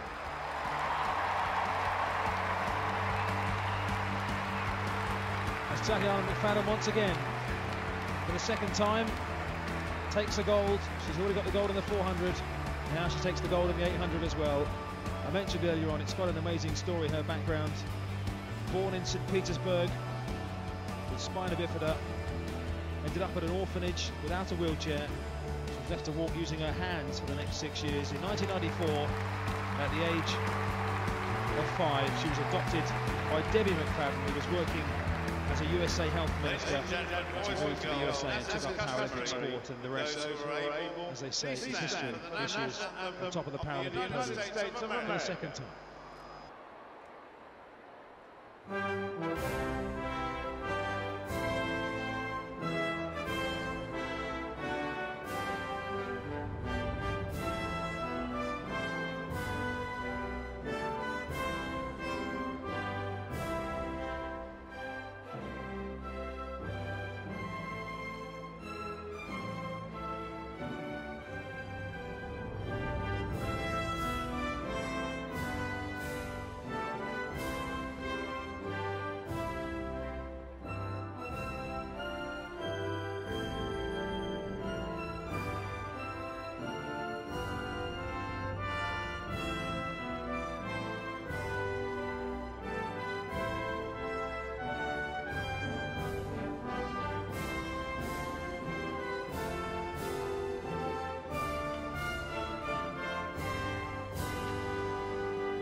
Unsurpassed so far, Tatiana McFadden of the USA in her grey USA tracksuit top with her hair, dark hair, held back by a red string-like hairband. One more race to go. Is now joined on the top podium for photographs. Boys and girls, are you having a good time? Sorry, we've got double glazing in front of us here. I can't quite hear you. Are you having a good time? That's good. Great noise, considering the stadium is around about half full at this stage.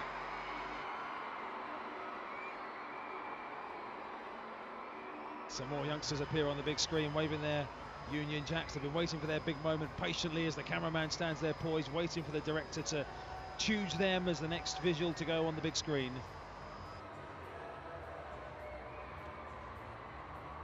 So the medalists for the 800 metres now disappear off down the tunnel, waving as they go, led off by our female hostesses in their purple dresses. And the oohs and ahs now are for a sleeping baby in arms with a dummy in its mouth. Its head tilted backwards, held by an adult. And now we come back to the track for our last track action. Our final event. Please welcome the athletes for the women's T12 200 metres. And the athlete in lane 3, the silver medalist in the 100-metre final. Please welcome for Great Britain, Libby Clegg.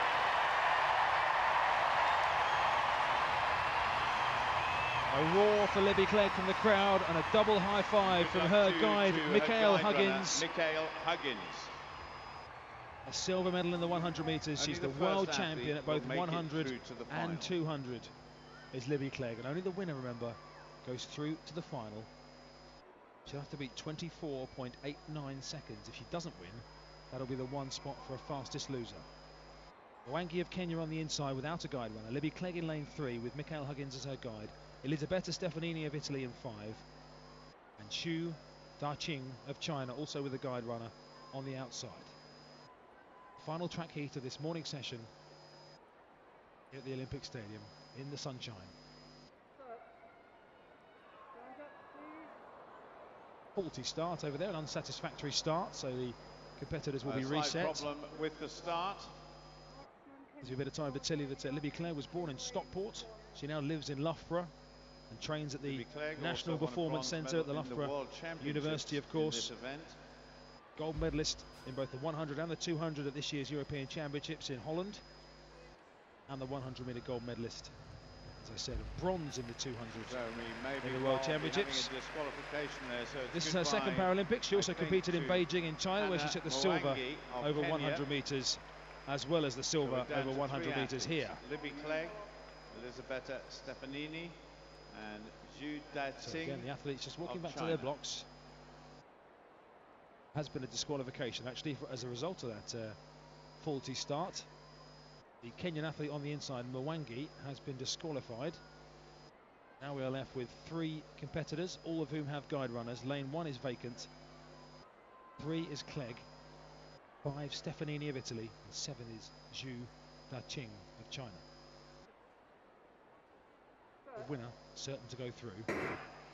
Into the set position they go, and Libby Clegg and Michael Huggins get off to a very good start already on the inside. They're up on the runners outside them, the Italian pair, Stefanini and Di Marcello. Libby Clegg's got a little bit of work to do because Xu is going well for China on the outside at the moment. It's Xu of China who leads by a couple of metres. Libby Clegg, though, closing the gap ever so slightly, but I don't think that he's going to get there in time. Xu of China is going to win it by around about a couple of metres. Xu wins it in a new world record of 24.8. The world record has gone again, equaling the mark in the previous heat. Xu Daqing, 24.8. Now that means Libby Clegg may struggle to get in as a fastest loser. We'll wait to see on that one. Her time will be confirmed very shortly. Needs to be 24.89 or better for Libby Clegg. It's 25.1. It's a personal best, but Libby Clegg will not make the final, unfortunately, in the women's 200 metres. Best, and I think therefore a new British record for Libby Clegg of Great Britain.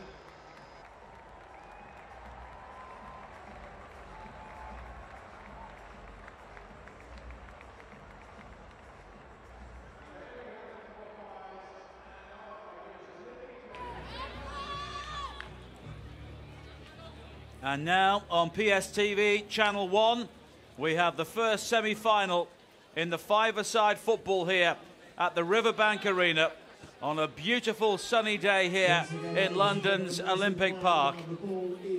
And this is the tie to decide which European team will progress through to the final. Spain against France.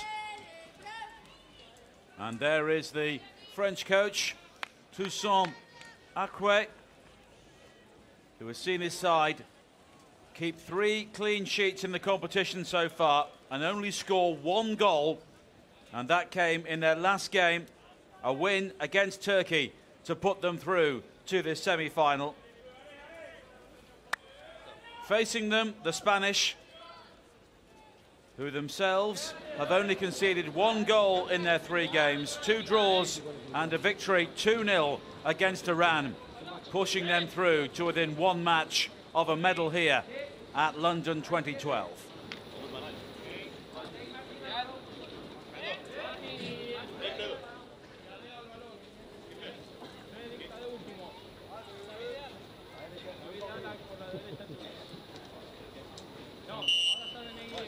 And the French in all blue, playing from left to right, get this game underway.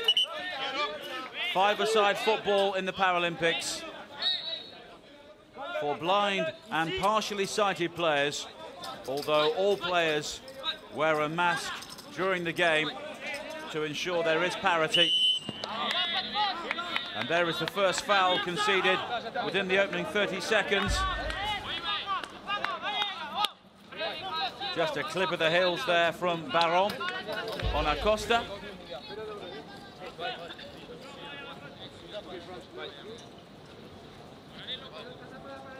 And these two sides, no, But one of them will be facing Brazil or Argentina in the final. And Brazil have dominated this competition since it was brought into the Paralympic Games in Athens in 2004. Winning both finals, beating Argentina and then the host nation, China.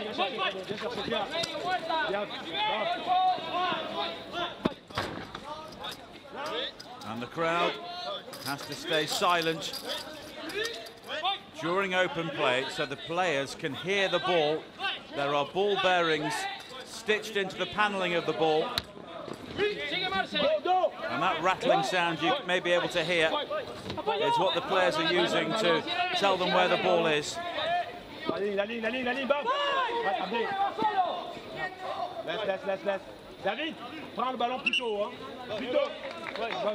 And the goalkeepers are the one player in each team who are able to be sighted, and they act as the defensive guide to tell players where the ball and opponent is. In the central area of the pitch, the coaches have that job, and there is also an official from each team behind each goal who can guide the players as to where the net is and how best to try and score the goal.